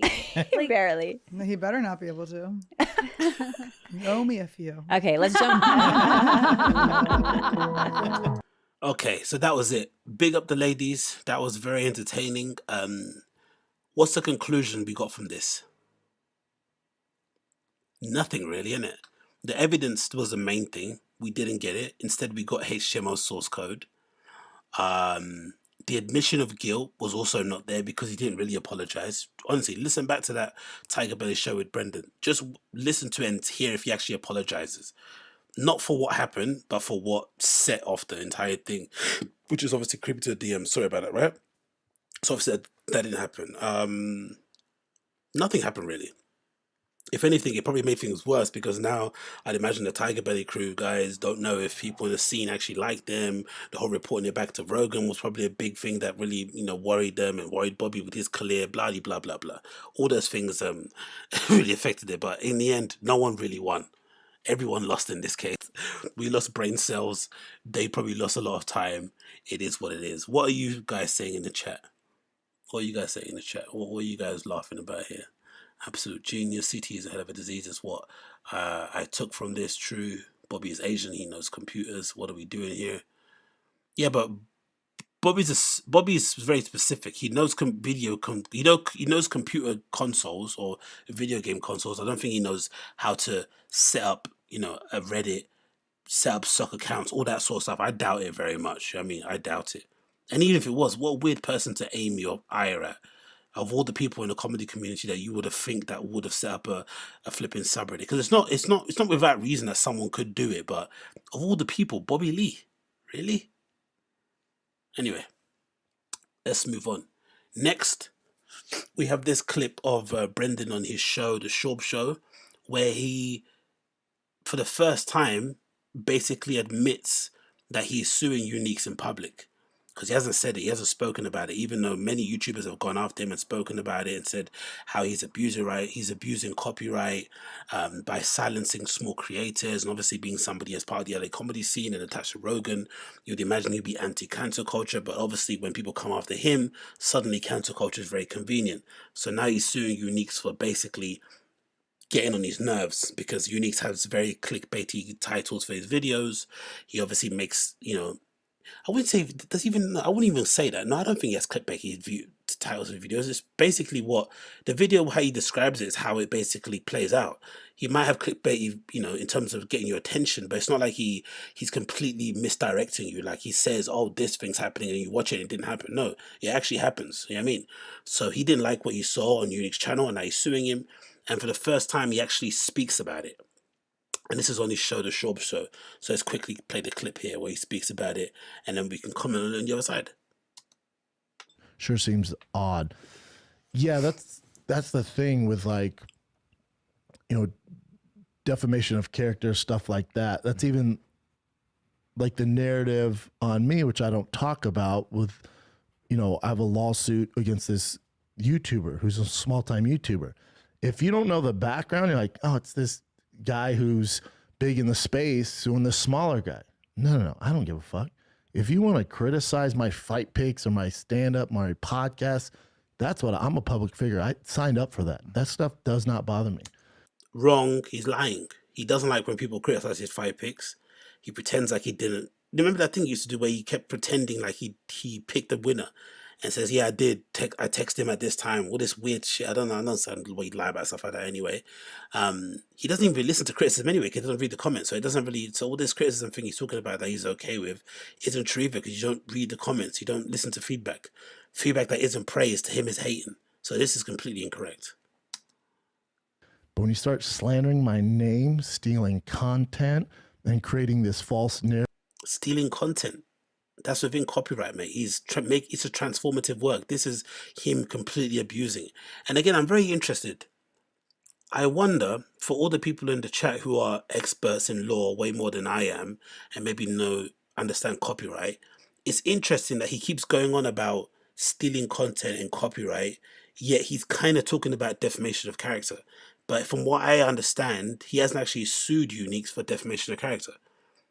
he's suing him for copyright, right? That's what he's basically getting him out for. It doesn't sound like he's going after him for defamation of character, because we know it's defamation of character, because we can all kind of put the pieces together and we can surmise that most likely the thing that set him off was when Yew Neek clipped that live stream of Brendan handing some girl a note.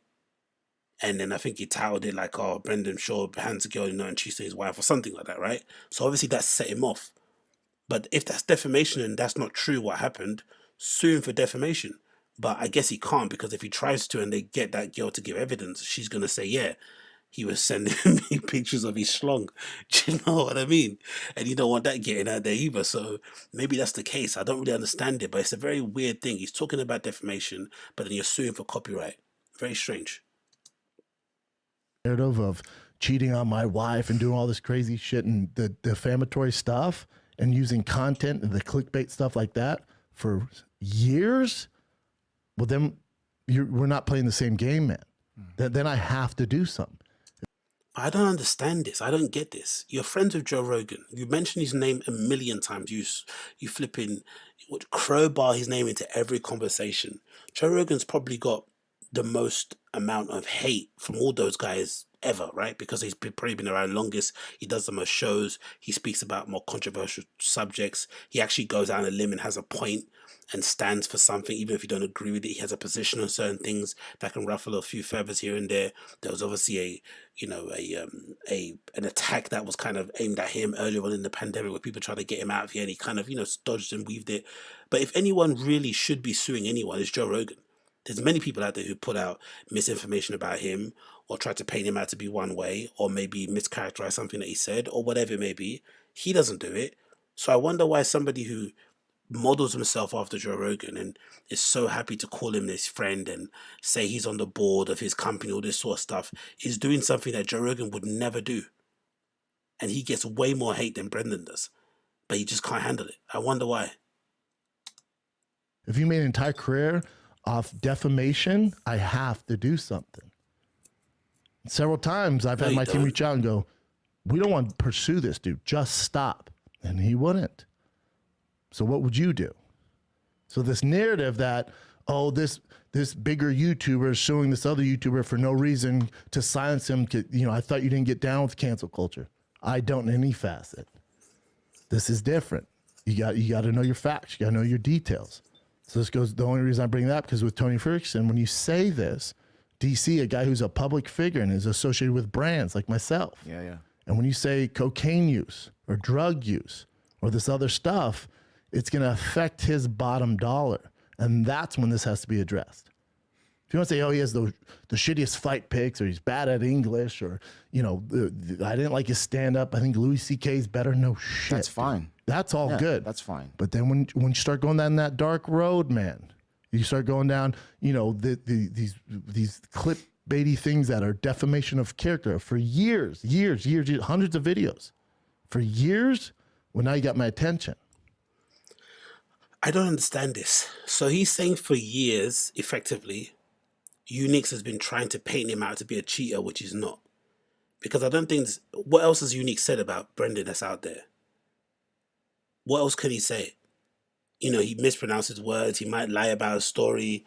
He might inadvertently tell something that he's not meant to say, on the podcast. But what would be the things that really get on his nerves would be the fact that, somebody's alleging that you cheated, because that's going to affect you at home, innit? That's real life shit. You making up a story or maybe saying something about somebody, a comedian on a podcast, not that big of a deal. But imagine if somebody said something about you like that, which is being alleged. I can understand why he would be upset. But why don't you sue him for defamation of character then? I don't understand this. What is this game? You're suing for copyright, but then you're complaining about defamation of character. So you're saying that what he's saying is not true, but he's not saying anything. That's also the thing that's really weird. It's not like he's saying anything. He's just posting clips. No? Isn't that what he's doing? He's just posting clips. Isn't that what he's doing? And that's the thing too that's really bizarre about this whole thing. It's not even like Yew Neek is like the most... How do you say this nicely? It's not like Yew Neek is the most... is the person that everyone wants to rally behind anyway. But somehow Brendan has turned this into such a shit show that somebody who people should be maybe cheering for in order for them getting sued is now be someone people are trying to protect because he's just abusing it, innit? He's clearly abusing it. I don't know how far this lawsuit's going to go. Maybe it's just going to get chucked out straight away in court. I don't know. Again, I'm not really well educated in law and stuff. I don't really know, if he has a leg to stand on and stuff. But it just seems very, very bizarre that he's doing it this way. It just seems very strange. And also, for me, I just feel like if you're Brendan, you already get the hate that you're getting anyway. You don't need this. Why are you pursuing this lawsuit? Just knock it on the head and keep it moving, brother. These guys are never going to like you. For the most part, you don't agree with the people that don't like you anyway. You don't think they have a reason not to like you. You're never going to meet each other in the middle. Just let them exist as they are, and you coexist as you are. You've got your fans. People like you, what you do. They come to your shows. They clearly watch your special. They buy tickets because, again, tickets is not something you can fake. You can fake views. You can fake engagement and followers. That's easy to do on social media, but you can't fake tickets. He clearly does sell some. Maybe he doesn't sell out everywhere, but he's definitely selling some. If that's the case, let the guy just live. Let him live and keep on moving. But he wants to silence the internet, like, because they're not praising him. Because someone just dared to clip all his bad highlights on podcasts. So what, bruv? Who really cares, really, in the end of the day? It's not that big of a deal. Grow up, man. I don't understand this. It's so bizarre. It really is bizarre. But, maybe it's just me. Someone made a clip that was pretty funny on the whole Fire in the Kid subreddit. It's called Bomb. I think it's pretty self-explanatory. So let's quickly play this. Let me get this up on the screen so it's nice and centered and you can see that. I'll put the link in the descriptions too when I've done it. So I took it from the Fire in the Kid subreddit, so it's not mine, but somebody made this little movie clip, so we're going to play this now. It is official. I've decided to leave Showtime. I've been with Showtime for 5 years, and what we've done, we've built some cool stuff, man. And it's nothing but great memories. And like I said, this isn't a negative thing. This isn't a bad thing at all. 2022 is going to be a big year for your boy. So I just think at the end of the day, I can do all this. And I said, man, if you're going to do this yourself, go all the way. I'm banking on myself, man. I'm banking on my fan base. I'm going to take it in my own hands. I could do that myself, man. I could do that myself. So, I was just banking on myself. I just figured out I wanted to hire my own team, do things my way. Decided to take control of my own business and do it all by myself. Hopefully I made you guys proud, man. And it's the Gringo Poppy. It's the best I can do, man. So, and I know it's the right choice. And I know you guys are going to rally behind it and prove me right. I know it, and I can't wait for it. Brendan Schaub's Gringo Poppy is the worst special I've ever seen. We can't pretend that the Gringo Poppy is a good comedy special, right? I can't talk. You're doing great. I don't give a fuck. So you didn't like the special? Of course not. Who did? Nobody. If anybody says they did, they're lying, and that's crazy. No, it doesn't make sense. No.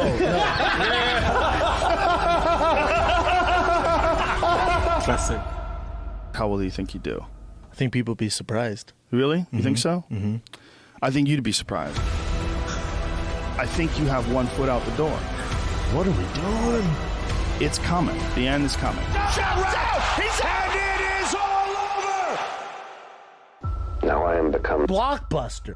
the destroyer of Comedy. Is that Oppenheimer? Yo, this person's a fucking psycho. It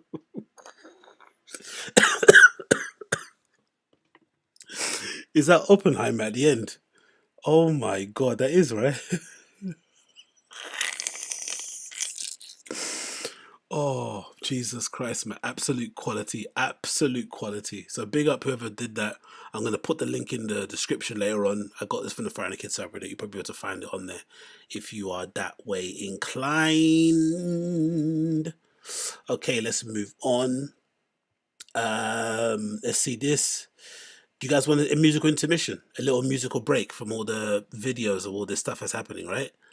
Let's have a little musical break and let's listen to the smooth voice of what's his surname? Chin Su Yi. Have you heard this stuff? What do you think about his singing? What do you think about this voice? This R&B god.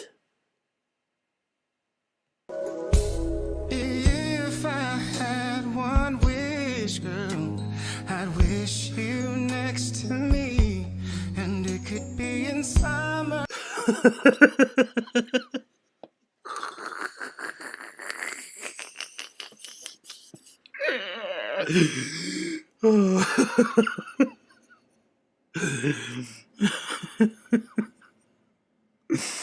You know what it sounds like? You know what it sounds like? You know what it sounds like? I'm scared to admit this, but have you ever broken up with someone and you're just listening to bare R&B and you're really feeling sad for yourself, and then you start singing in the shower and stuff and around the house, like you just start belting out these tunes to kind of mend your broken heart, and for some redacted reason, because you've been crying,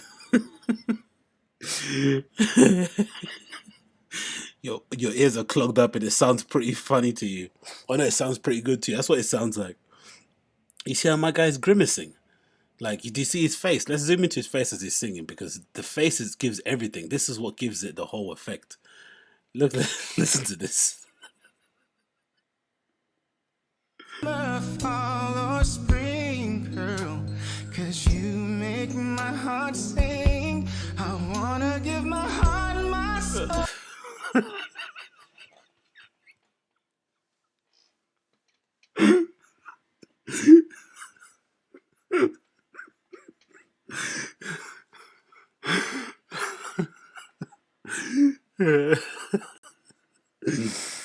Oh, I swear to God.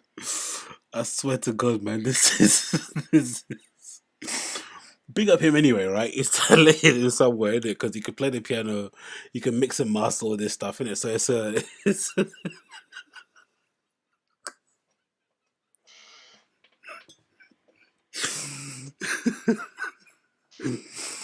oh. Oh. I'm sorry. It's just fucking killing me. Well, I thought he was playing a keyboard. My bad. I thought it was a keyboard down there. Oh, let's continue. Oh, my love to you, oh baby, yeah. 'Cause every day I'm not with you, I'm missing you. You know, it also sounds like, I don't know if you guys remember. I don't know if you remember. Do you guys remember? I don't know if you ever had this in school, but when in my school we had this thing called like what was it called? Like music production. We had like a music production class. It wasn't really, you wasn't really trying to be Metro Boomin.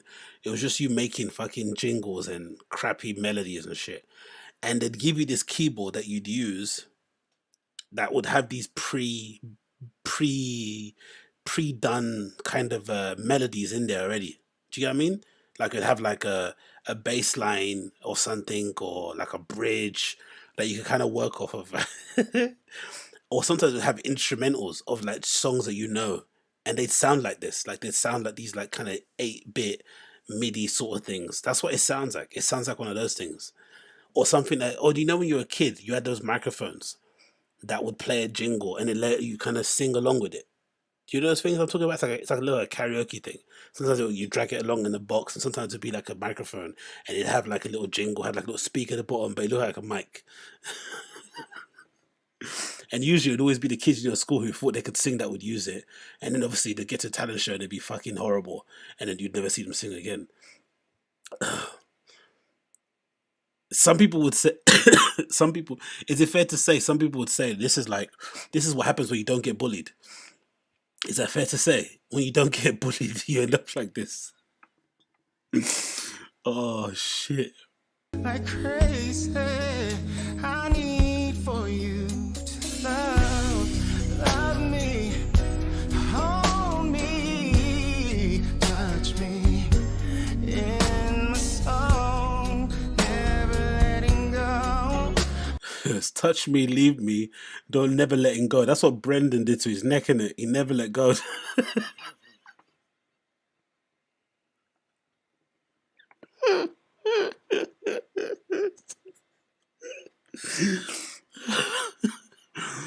Brendan cranked that fucking neck like Soldier Boy, innit?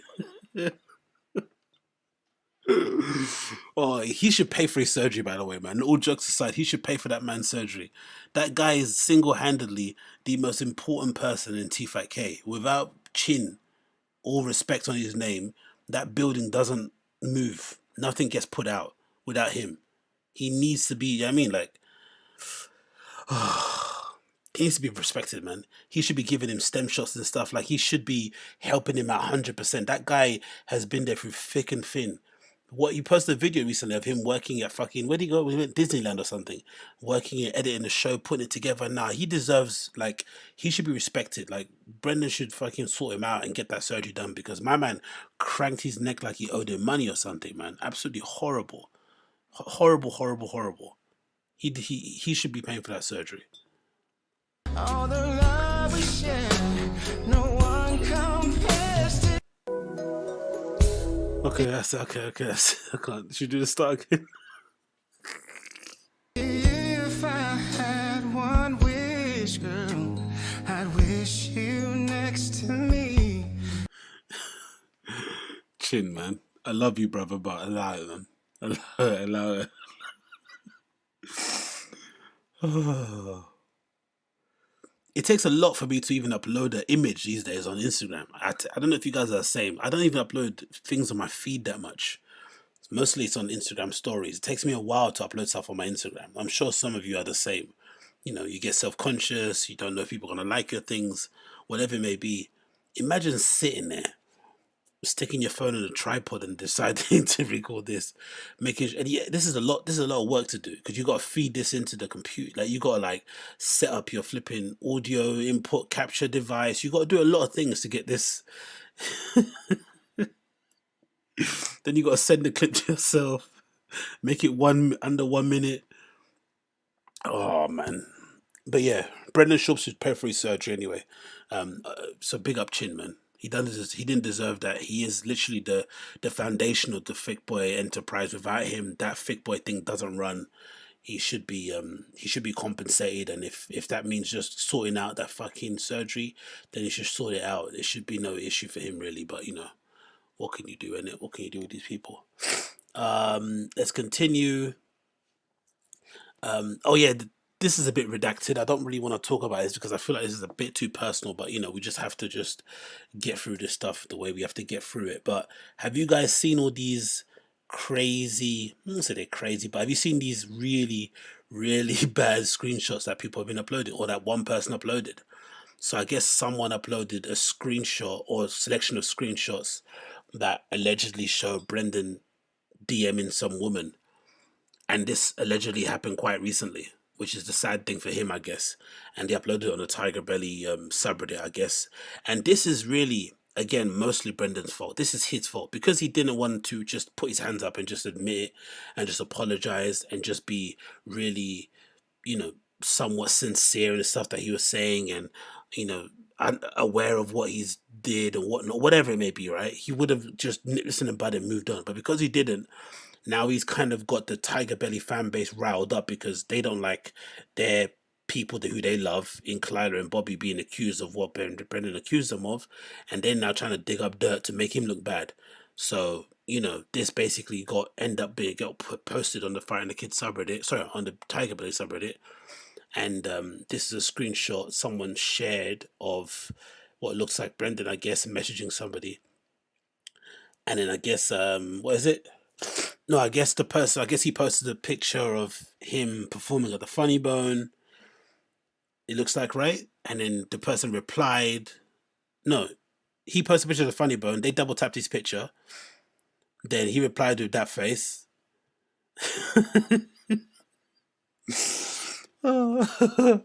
Honestly, I hope to God no one ever leaks my DMs, man, because God almighty, God forbid people see the way I've been throwing it up on the internet, mate, all these years. I don't want anyone to see the way that I get down. I don't want to see it, honestly, please no. Anyway, that's you get that little naughty face, right? I want to be naughty. And then what's the next one? Then the next screenshot, drove 4 hours to get here in the snow. Oh, sorry. Oh, okay. She sent him an image of I'm at the Funny Bone, and I guess he was there too, performing. And then he did the wink face or that side eye face because I guess he looked at her profile, saw that she was bangable basically, and then decided to get in this conversation. Joe Flowers get the show. Well, damn girl. Oh, he does that whole effeminate talk when he's when he's trying to pick up girls. That whole like let me try and pretend I'm sassy. And then another one she says, and drag my friend and coworker first time at comedy show. And she says, LOL, love it. And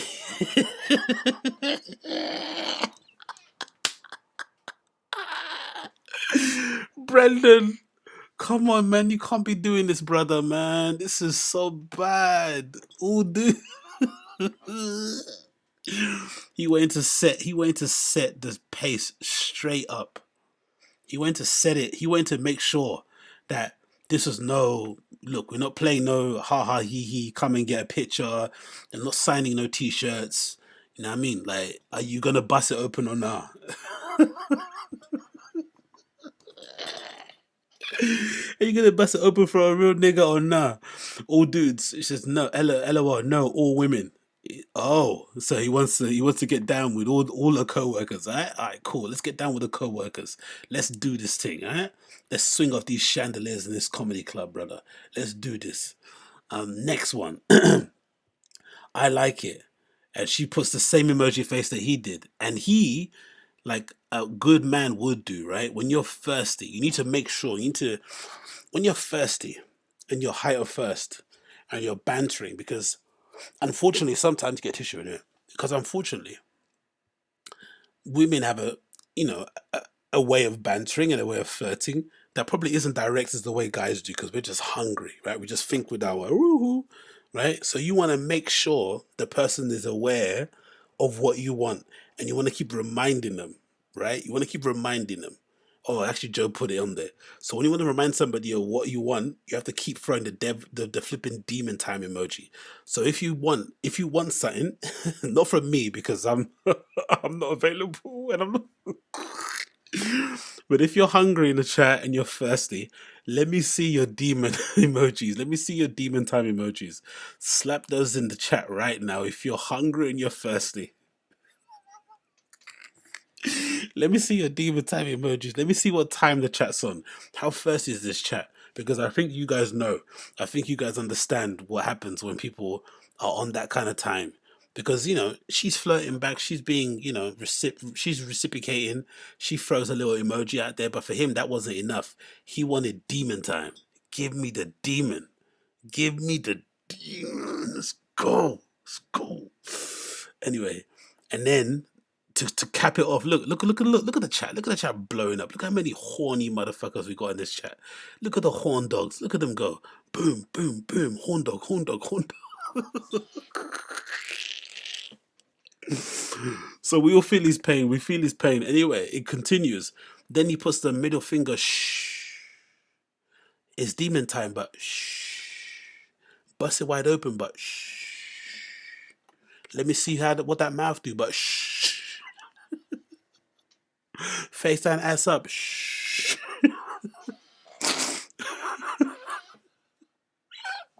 Oh, Silverback Jack is on some mad time. He's got the splash emoji. I don't even want to know what time you're on. Keep that yourself, brother. Everyone's horny as hell in the chat. Big up the chat, full of demon time emojis. You guys are mad. And then he continues. Hold on. Let me get a tissue, please. Bear with me a sec. I need to get a tissue because my nose is absolutely running. Let me get a tissue. 1 second. Oh.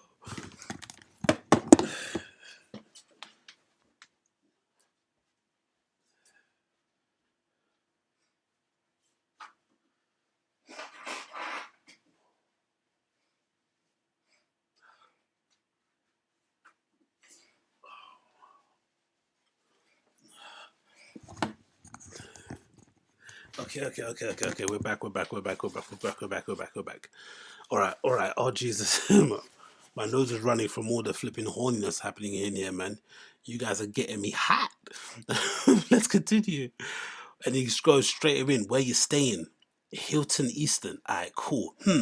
I don't know Columbus that well at all. No, I don't know Columbus at all.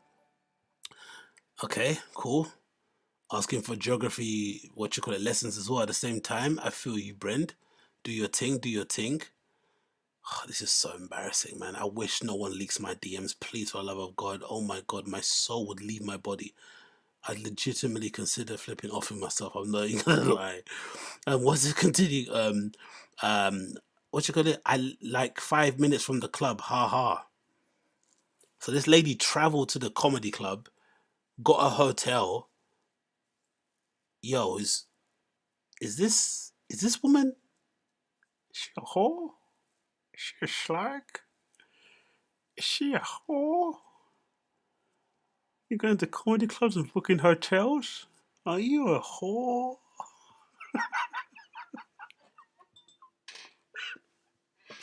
Madame, are you a whore? Yo, she's ready, bruv. She went. I don't know about you guys, but I just assumed when you go to comedy clubs and to see comedians, you just go to them like a nightclub, innit? You just buy a ticket. I don't go to many here, don't get me wrong. I watch specials online, really. I don't really go to clubs to watch comedians perform. The only times I've actually went was when I went to LA. I went to the Comedy Store, went to the Laugh Factory. That was it, right? Yeah, I went to those two. But I'd imagine you just buy a ticket and then you just go to see the show and you go home. Or you go to the bar after, you might go to after party, you might buy a couple of grams and then go home and rack up some lines and, whatever it may be. But you don't exactly just get a hotel, would you? Unless you're like a lady of the night or, huh? Anyway, it continues. It says, like 5 minutes from the club, I'm at Hotel Le Vicky, like 11 minutes from the club. Do you think he copy and pasted that Le Vicky or do you think he wrote it himself? 11 minutes from the club. Not far. Double tap heart.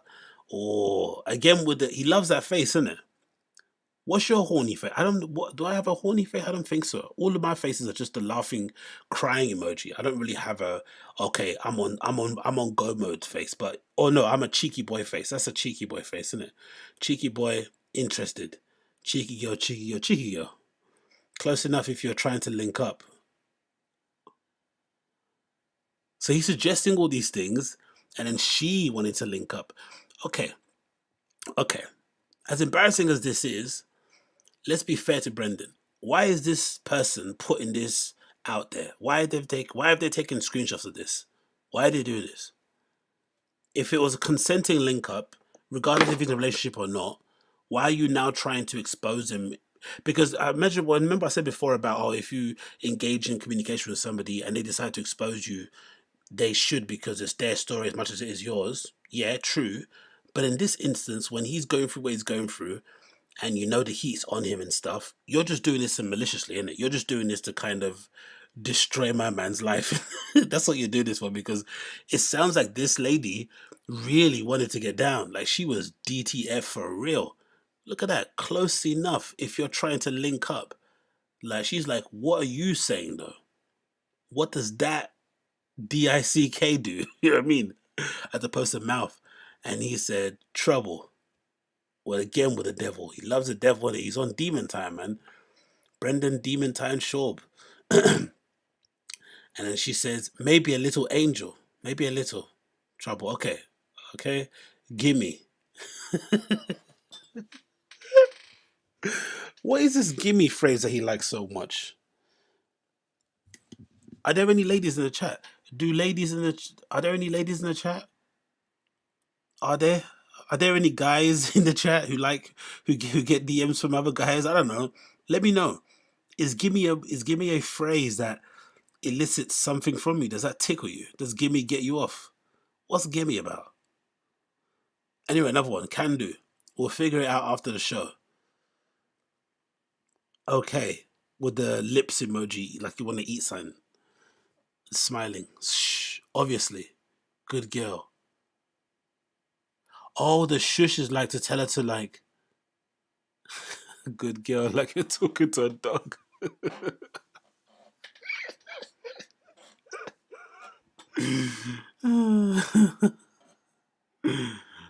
Oh, people are saying in the chat is gimme that ass. You see how fucking lacking in game I am. I don't even know what gimme means.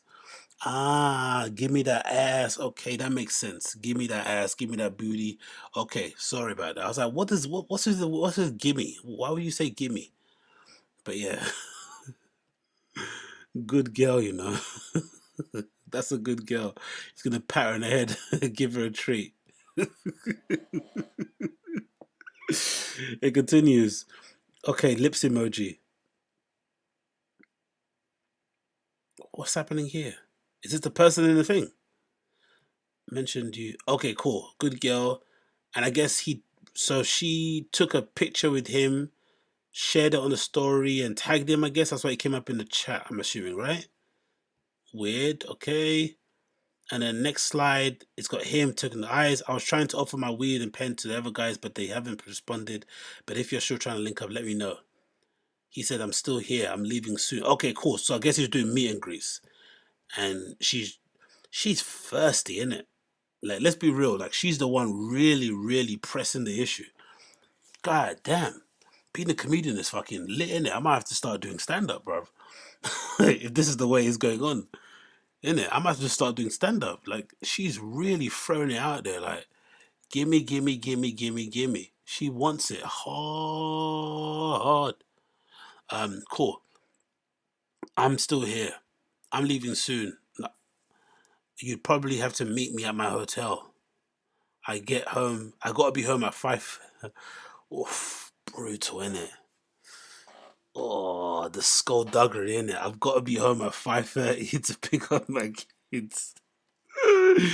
If you want to get digged down, meet me before then. Like, wow.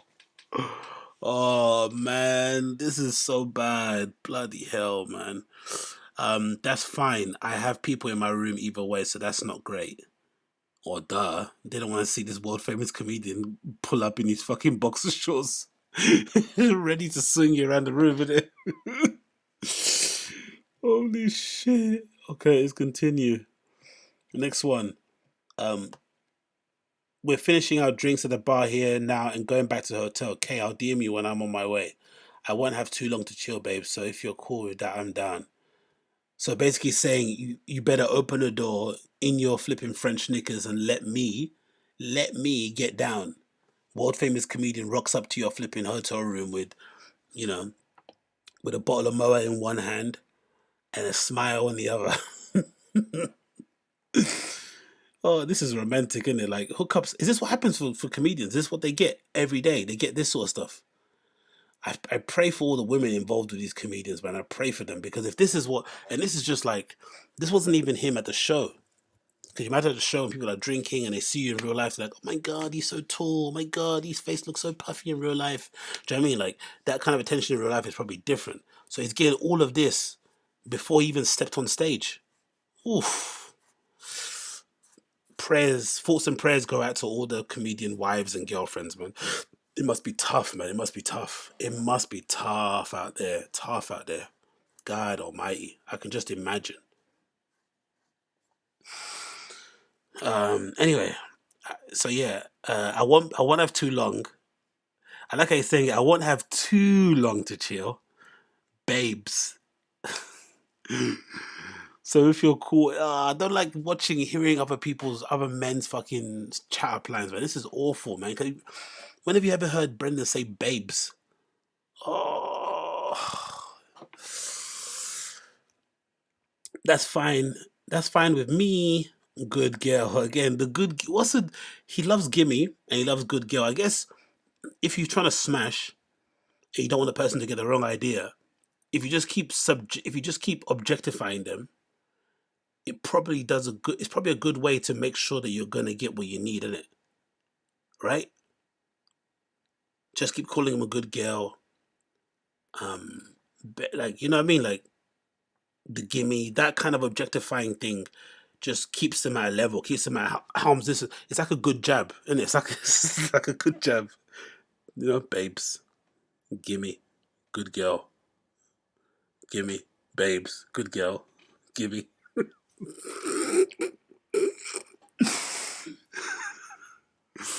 Oh man, this is so brutal, man. Oh God, this is painful. I swear this is painful. On my way to the hotel, where are you at? Oh Jesus Christ. He zipped over there in his purple Porsche, blaring fucking Miley Cyrus or whatever he listens to.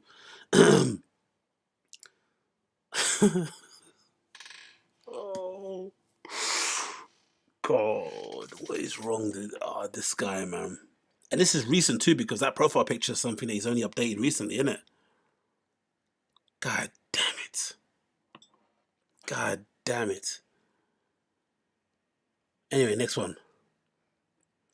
I'm trying to find my Uber at Matt's Mall still. Come to my hotel, babe. I don't have too long. I will. I've got to stop by my friend off.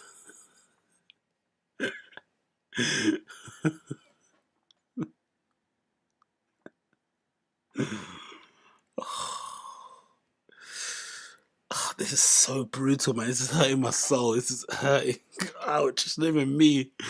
Okay, Kay, I'll DM you when I get back and leave. Okay, how long are you thinking? I can be on my way within 30 probably. Is that okay? Yeah, get to me ASAP. I will. Room. What room? I'm room 307, but I have to come to get you at the...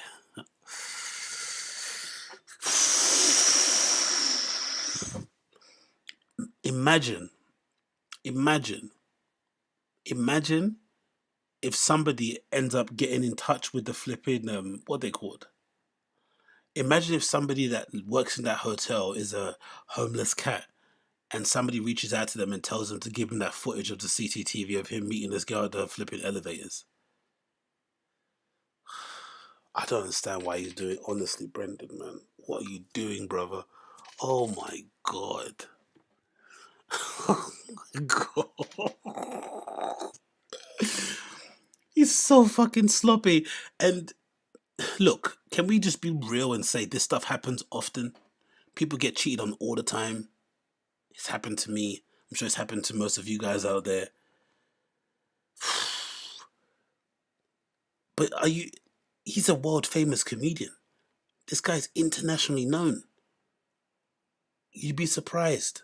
The Fire and the Kid, Joe Rogan, P.F. Chang's. This guy is global. You can't be moving like this, man. You have to move a little bit. You know what I mean? Like, why does he have shrimp? And why does he have all these people working for him if they can't just set up a dummy account to DM people at?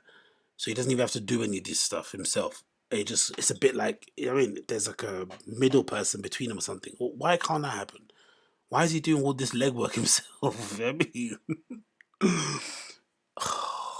this is brutal, man. This is so bad. Oh my God. I'm route 703, coming to elevators. Okay, changing and grabbing a lift.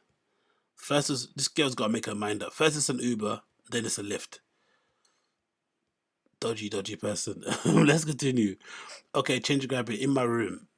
I thought it was going, oh, okay, thank God. I thought it was going to be a picture of him in his bathroom or something. I was going to be like, nah. In my room. Okay, I'm on my way. What are we going to do with you? I like it. You going to swallow this?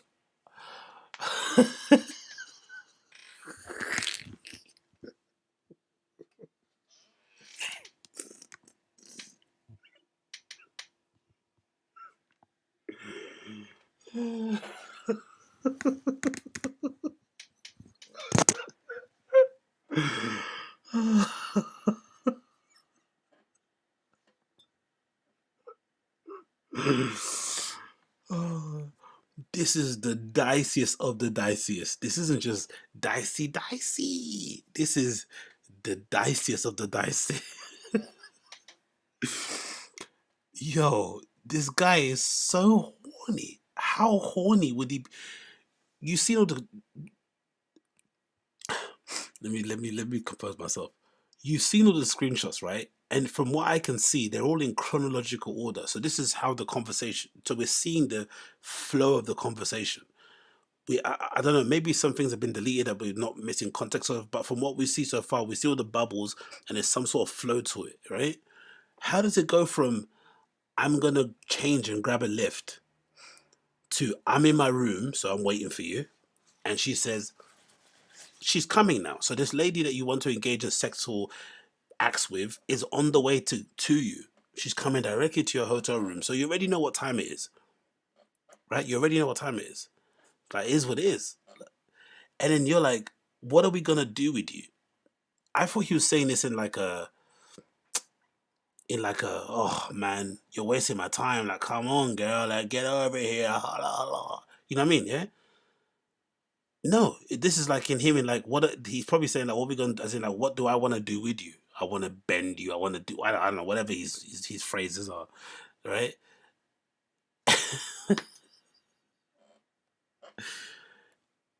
And then it goes from that. It goes from that, right, to I like it.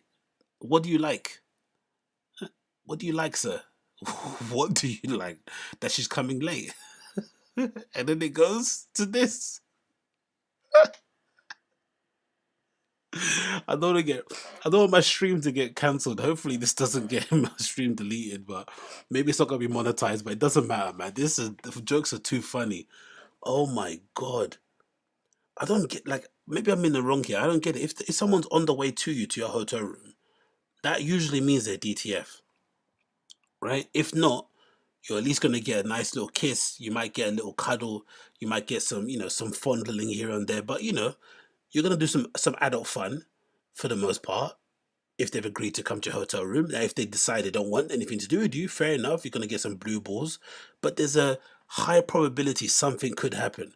Why would you then start thirsting it up again in the flipping in the chat still?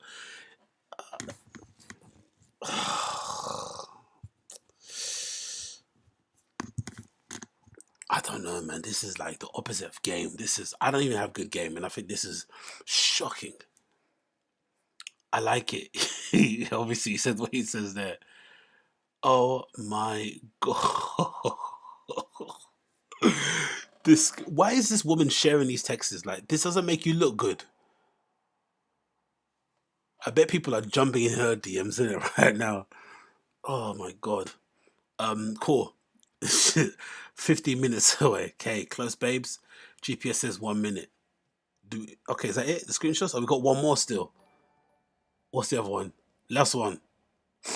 Okay, walk in and walk up to elevator. The elevator is by the front desk, not the front one. Elevator is by the front desk, not the first ones you see. Okay, I'm by the elevator by the desk coming. Okay. So they smash and then he didn't say nothing again.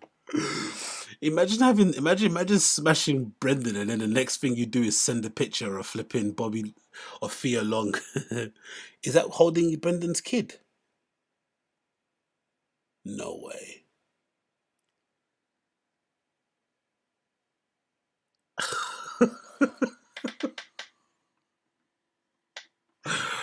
Okay, I don't know. I'm out. I can't. I'm out. Seeing the word coming and then seeing this picture is fucking wild. Coming in that picture, or just those lines, this.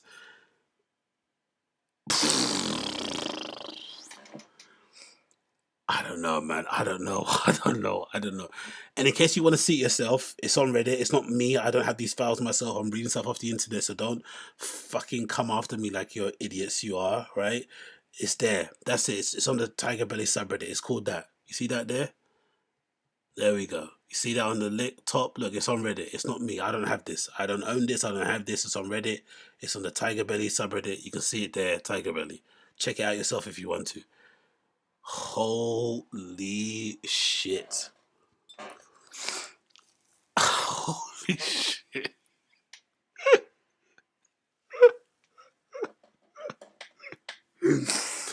Okay. I don't know what to say.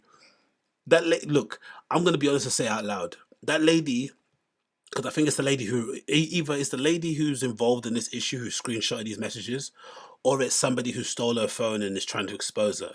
But if it's a lady, then that lady's bad vibes. She's bad vibes. You see him getting cancelled. You see him getting bullied online and trolled and harassed. And, he's afraid for his life for Bobby Lee and whatnot. And then you try and jump on it and try and bury him by sharing these images of him when you knew he was in a relationship and you still engaged in what you engaged in. Terrible, terrible, terrible stuff, to be honest. These guys, they attract some interesting people, innit? On one end, you got BGL, who, you know, that's the thing as well. Like she took a job away from BGL. I bet BGL would have loved to have been in that hotel room. BGL would have loved to have been in that hotel room, and somehow, you know, he had to be on a laptop or on his phone, flipping, writing essays to people in the replies and sticking up for his boy. But he would have loved to have been in that hotel room, man. But hey, thoughts and prayers to everybody involved in it. Thoughts and prayers to everyone involved. I've got BGL punching the wall. Punching there right now. Oh, mate, honestly, that was pretty, yeah,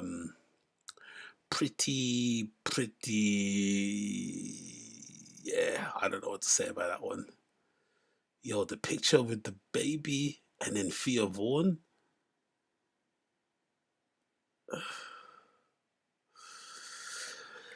I don't know. When Papa's got to get his dick sucked, he's got to get his dick sucked, isn't it? I guess.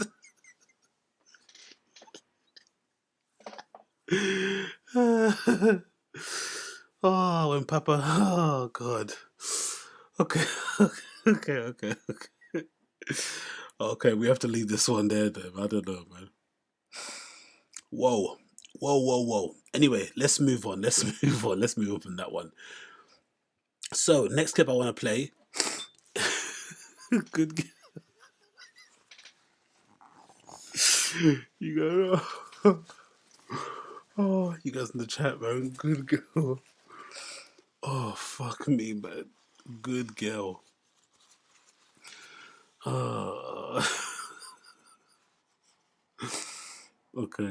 Okay, cool. Let's continue. So, this next clip I'm going to play is from Joey Diaz's Uncle Joey's Joint. Full disclaimer, I'm a massive fan of Joey Diaz. Huge. He's one of the few podcasters within that JRE extended universe who I listen to his podcast every week. I listen to him. I listen to Bill Burr. Who else from that extended universe I listen to a lot? That might be it. And I listen to Danish and O'Neill, but they're not really Joe Rogan universe, JRE extended universe. They're kind of maybe loosely associated only from the Comedy Store. But I love Joey Diaz. I really do.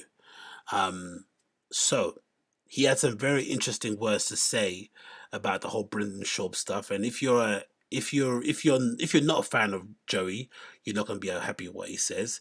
If you really, really dislike Brendan, you're not going to be happy with what he says, because he basically tries to sit on the fence because, you know, Brendan's basically Joe Rogan's boy.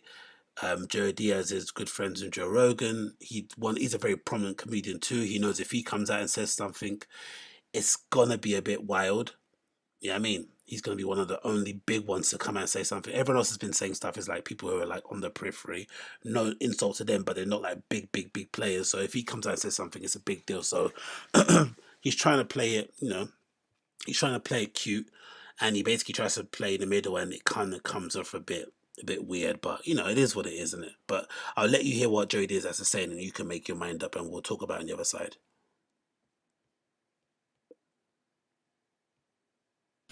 I have not watched the Amber Heard fucking Johnny Depp thing, not even for 2 minutes. And I did not know what was going on with Bryan Callen and Bobby Lee and all these guys. I had no idea. Guys, honest to God, for all you guys that wrote me little fucking side notes that Brendan was a fucking worm and all this shit because me and John Bernthal were talking about him. Listen, guys, I don't know what's going on. I don't know who hits on who. I don't know what's said up there anymore. Like I said, before we even start this conversation, mental health is fucking king. So I don't know what happened. Mike kind of told me. I know that after I did the podcast with John, I thought everything was fine. There was no fucking, you know. And all of a sudden, 2 days later, people like, Joey, I think you're wrong about Brendan. He's a fucking chooch. He's this, he's that. And I was like, hey, guys, listen. I know the dude. He's a student of comedy. He works hard. I have not, it's like I haven't been around Brendan for 18 months. But when you open up the computer, You see, you know, when you go on YouTube to get music or whatever, there's always a one, Brendan this, Brendan special, Truly Poppy, Brendan this. I don't even know what to fucking say anymore. I don't even know. You know, I watched the special. It's on YouTube. I watched like 15 minutes of it. It's Brendan. Is it fucking hysterical? Yeah, no, but it's funny. He has some great fucking things. It's like any other special I fucking watch on Netflix or any other fucking thing. That's a damning review, isn't it? Is it funny? I mean, okay, it's outstanding to fucking like Rodney and all those motherfuckers. No. But Brendan's doing okay. He's trying. Like I said, I don't know what's going on. Him hitting on Bobby Lee's girlfriend, I don't know any about that thing. All I know is what his character shows me when I open up. He started Thick Boy. He does a food diary. He fucking started a clothing line. He's fucking trying. If you don't like him, don't buy the shirts. If you don't like it, don't. But for you motherfuckers to sit there constantly, and tear into this. I don't even know who the fuck it is. I don't even know who the fuck it is tears into him constantly. He's not. You don't think he knows that? You don't think he's heard that? But you know what? I give him credit because after all the shit everybody says, he still shows up. He still shows up. How many people would show up? Would you show up if you were fucking Brendan? With all the shit against you, he still shows up to the Comedy Store. He still shows up to all these places, whether he's good or not. Somebody's paying $25 to go see him. Right or wrong? I mean, somebody's paying the fucking money to go see him. So what do you, for all these shows that he's selling out, are you people going to see what's the chick that died from the ODs at the end, the singer? I went to rehab, no, whatever, fucking Natalie, whatever, I don't know. What's that chick's name? I gotta remember. You know, I went to go to rehab. That girl, at the end, she was selling out shows. People were like, oh, she passed out. Well, guess what? If she sold 5,000 tickets, anyway, I think that's it, innit? You get the point of it. Look, to be fair to him, I don't blame him. He has to say these things, and it just you have to say these things, innit? Like he is Joe Rogan's boy. They're very close friends. Brendan's obviously very linked to Joe Rogan, so I get it. It's just funny that he did loads of really weird tales that he knows way more than he's letting on, and he's clearly not trying to say nothing to kind of, you know, say too much bad things to Brendan because of obviously what someone said he had got more soul politics. He's trying to play it cool and coy, but he said he watched 15 minutes of it and didn't find this comedy special was funny. He said it's just Brendan, so what does that mean? It's just what he does. He spoke about how he kind of insinuated how he knows why people get at him and stuff. You know what I mean? Like he said all the stuff that you would say if you didn't know he was good. I don't know. I get it, man. I get it. Like I said, I'm a Joey Diaz fan, so I'm not gonna rag on him too much about it. I understand he has to play those games, being politically correct. Especially considering, or no, in this case, we're talking about politically correct, especially considering his career and where he's going. He's not a mainstream guy anyway, so he kind of needs those guys to be, you know, on board with him. You can't be having, you can't be isolated out there, especially when he's doing it on his own without, major network backings and stuff and whatnot. He probably needs to be on a good side with all those people and shit. And maybe just generally just doesn't care. Who knows? Because he's far away from stuff and he's in New Jersey now, so maybe he just doesn't really care about it, all of it. But yeah, Joey Diaz had some so-so things to say. But anyway, as you can see from the light in the window, it's now getting super early. I need to go to sleep. It is really, what is it now? 4:20 in the morning here in the UK. Bloody hell. I got to somehow get up again in the morning and go to the gym and do my work stuff and all that stuff. So it's going to be absolutely brutal. But it's been absolutely fun and an absolute blast on here. Thank you for all the laughs and the jokes. Thank you for all the crazy stuff that's been going on in the chat. My screen's going to look mad the day after. It's going to look crazy because I was peeping from my right corner of my eyes from the stuff you guys are saying in the chat, and you guys are going wild. So the chat's going to look crazy on the replay, but big up everybody still for hanging out. Honestly, it's been super fun. As I mentioned at the start of the show, I said, I might actually do what's that thing called? I might put out a schedule and maybe do these streams on a specific day So I'll test it 1 week and do a stream where it's on a specific day. So if you're going to watch it like that and you prefer that, you'll like that. And then I'll do one on a random, where I'll just throw them up randomly so you can check them out. But I'll do it here and there so you can basically see in it what you like and whatnot, and you guys can tell me in the chat. But big up everyone that joined in, honestly, really do appreciate it. Of course, if you liked what you saw and you enjoyed the stream, please make sure you smash that like button for me. And if you liked it enough to come back another time, then of course hit that subscribe button if you want to hear more from me. As per usual, quick plugs before I leave. Check out my podcast, which is AgostinhoZinga Show. The AgostinhoZinga Show. Check it out. I've got it here on the screen. It's available everywhere where you find podcasts. I talk about loads of cultural things. I try and stay away from the comedy stuff and leave it to the random show. So if you want to hear me talk about cultural topics and fashion and art and music and dance culture and all that sort of stuff and sneakers, then definitely check that out as well. I do some music reviews on there as well. And then if you also would like to listen to me on Patreon, where I do some stuff where some maybe more racier topics, maybe I'll put that actually snippet of me talking about this, the chat links on there actually. So maybe if you want to check that out, that will be available on my Patreon. Which I have 26 patrons now. Fucking amazing. Great.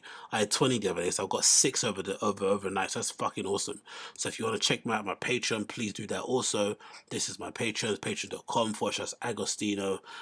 That's my thing there. I upload different little bits and pieces on there. So if you want to check that out, then please do. Why is it taking ages to load? Come on, you're embarrassing me, you absolute wallad. Can you load, please? Give me my public page so everyone can see it. Come on, come on. Oh, towards the end it always messes up like this, isn't it? Come on, you absolute wild. Okay, there we go. So I've got a Patreon also if you want to join in there. Bonus episodes, I do 1 per week. You've got your different tiers there. You've got your content. Jump on board, get online if you want to. All my social links are in the description if you want to check that out. And if that's it, then good night, my friends, or good afternoon, good evening, wherever you are. Thank you for tuning in again. Honestly, I do appreciate you guys hanging out. I really do. You could be doing many other things and listening to my dumb voice and hearing my dumb opinions. And the fact that you would spare me the couple of hours to hang out, I really do appreciate. So I'll see you guys again very soon. Thank you for hanging out. Be safe wherever you may be. And we'll see each other very soon. Peace.